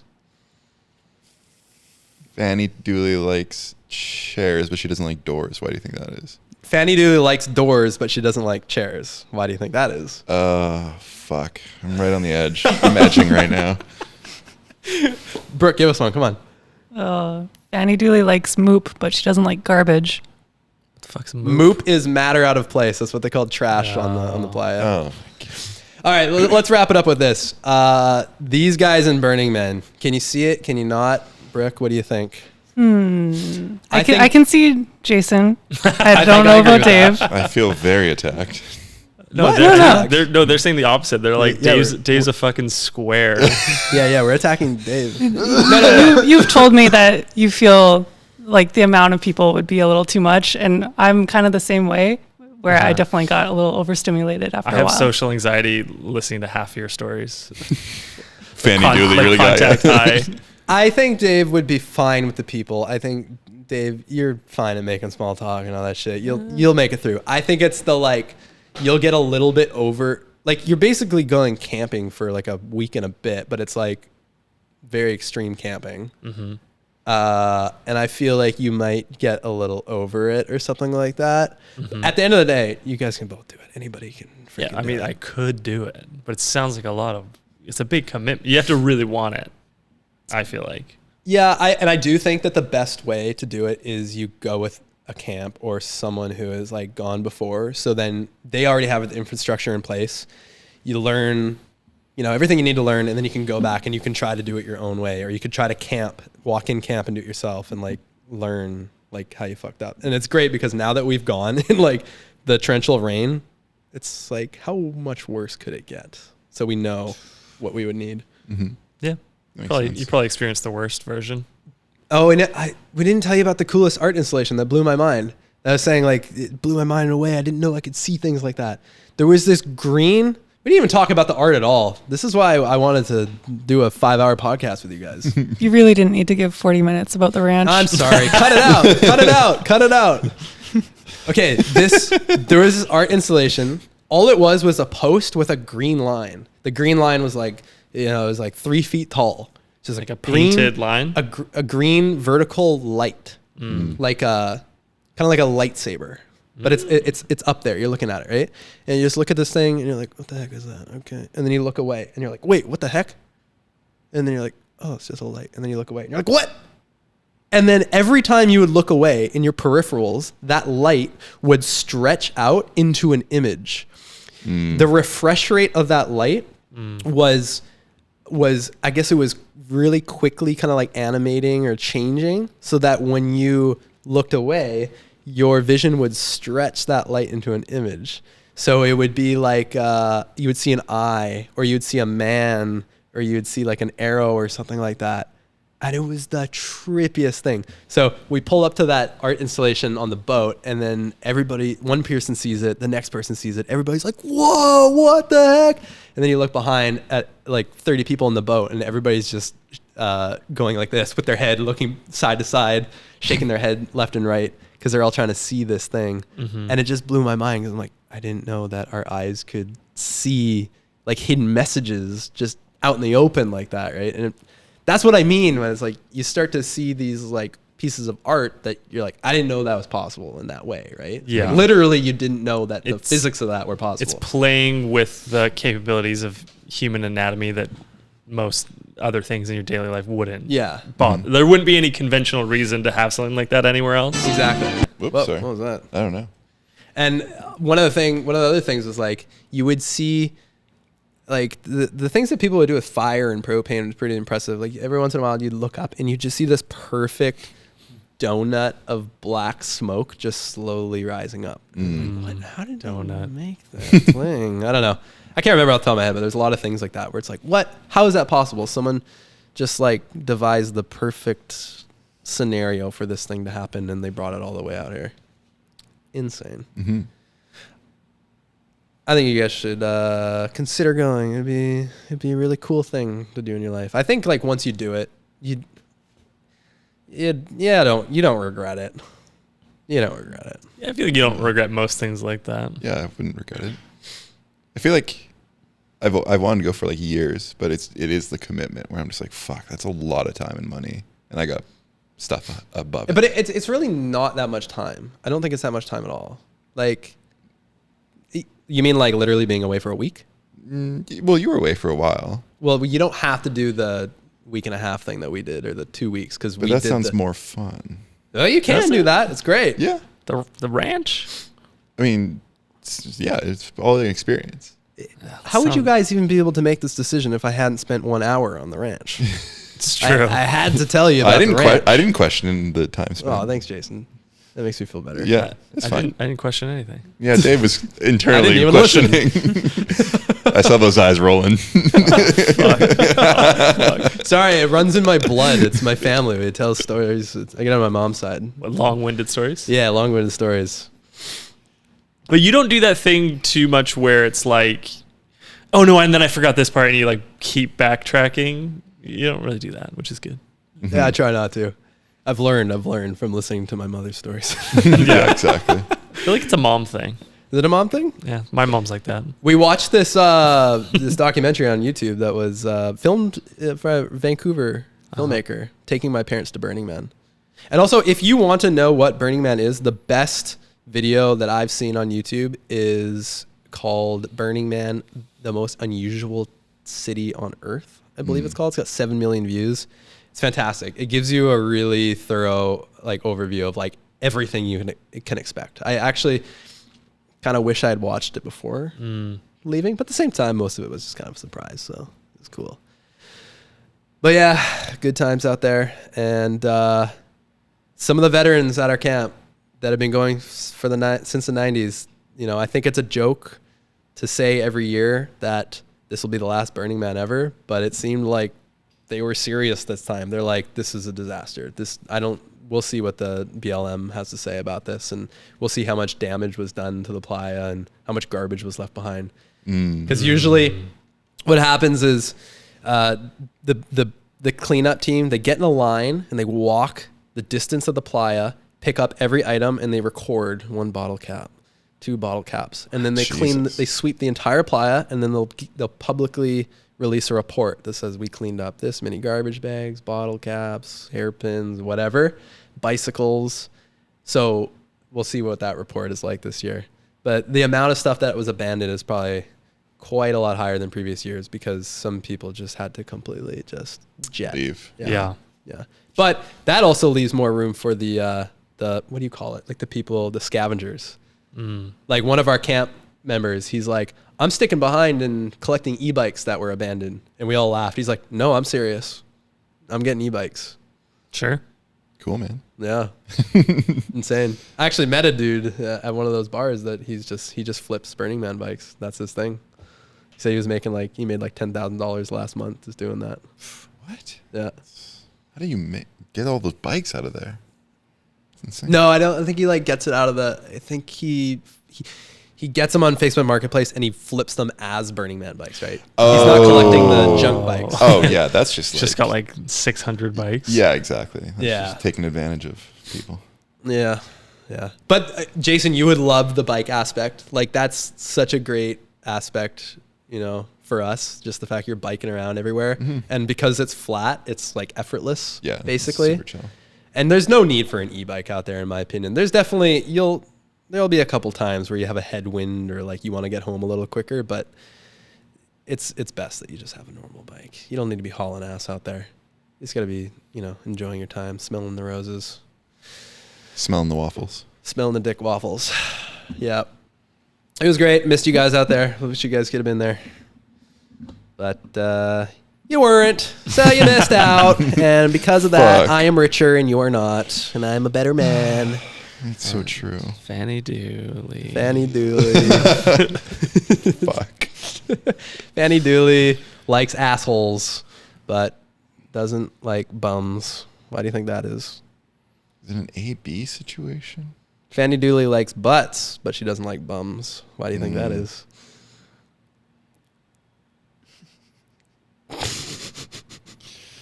I thought you guys get it. Honestly, I thought Dave, you might get it. No, I'm stupid. Your man is stupid. Any other questions, guys? You didn't have What's the one Fanny question. Dooley joke? I can't reveal it. Don't Google it. I'm not going to Google Fanny Googly it. Fanny Dooley likes Google, but she doesn't like websites. Why do you think that is? Are you saying that is? It's something about, I remember like the inkling of this. It's something about liking the first thing but not liking the second thing. Mm-hmm. Every time Fanny Dooley likes off, but she doesn't like on. Why do you think that is? Yeah. Fanny Dooley likes when it's sunny, but she doesn't like the sun. Why do you think that is? I thought I already said that one. You said No, no. I said sun and stars. Oh, I love it. I love a good riddle. I need to like brush up on some new riddles. You used to buy those Mickey's beers that have riddles under the caps. Oh, yeah, those Yeah. are good. Except the beer isn't. No, I know. You're just like, oh, this is gross, but it's so fun. All right, let's wrap this sucker up. All right. All right. Okay, if you're listening and you made it this far, thank you. We love each other's. Thank you for sticking around. Yeah, You congratulations. How long if you did we made it go? here. Whoa. That's a big number. Yeah. Dude, I can go for 2 more hours. I could. Pass. Could. Dave's over. Yeah, and this is why Dave would have no patience for Burning Man. Yeah. I'm hungry. But this line takes 3 hours. Pass. I didn't have We breakfast. definitely fed off each other. I thought you said you didn't. I thought you said you didn't want this to be your personality. What, the Burning Man thing? Yeah. It's too late. Is it my personality now? Oh, yeah.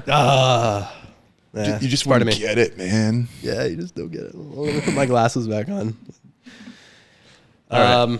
Leave a speak pipe. Please buy a one of Leave our a non-mountain bottles. bike speak pipe. Yes. Ask for advice. I want advice. I think those are fun. Ask about Burning Man. Maybe people have questions. Yeah. Ask about Fanny Dooley. Yeah, leave us Give a us Fanny Dooley. Don't leave us a fucking Fanny Dooley. Please leave us a Fanny Dooley. No. Also, I want people to leave a review on Apple Podcasts. I just checked and we haven't had one in a long time. Fanny Dooley likes Apple, but she doesn't like iTunes. Why do you think that is? Why do you think that is? Is it the first letter is like earlier in the alphabet than the first letter of the second word? I don't know. Why don't you try one? Fanny Dooley likes the sun, but she doesn't like T-Rexes. Why do you think that I is? feel like it also has to be on the same subject. Oh, that's fucking Incorrect. bullshit. Incorrect. Fanny Dooley likes bubbles, but she doesn't like spheres. Why do you think that is? All right. I'm shutting this shit down. Thanks for listening. We love you. Bye-bye. We're fucking done. Bye-bye. I'll be back. Bye-bye. Bye-bye. Bye. Bye-bye. Say bye, guys. Come on. Say bye. Oh, wait. Jeez, I almost forgot. It's been a while. Goodbye.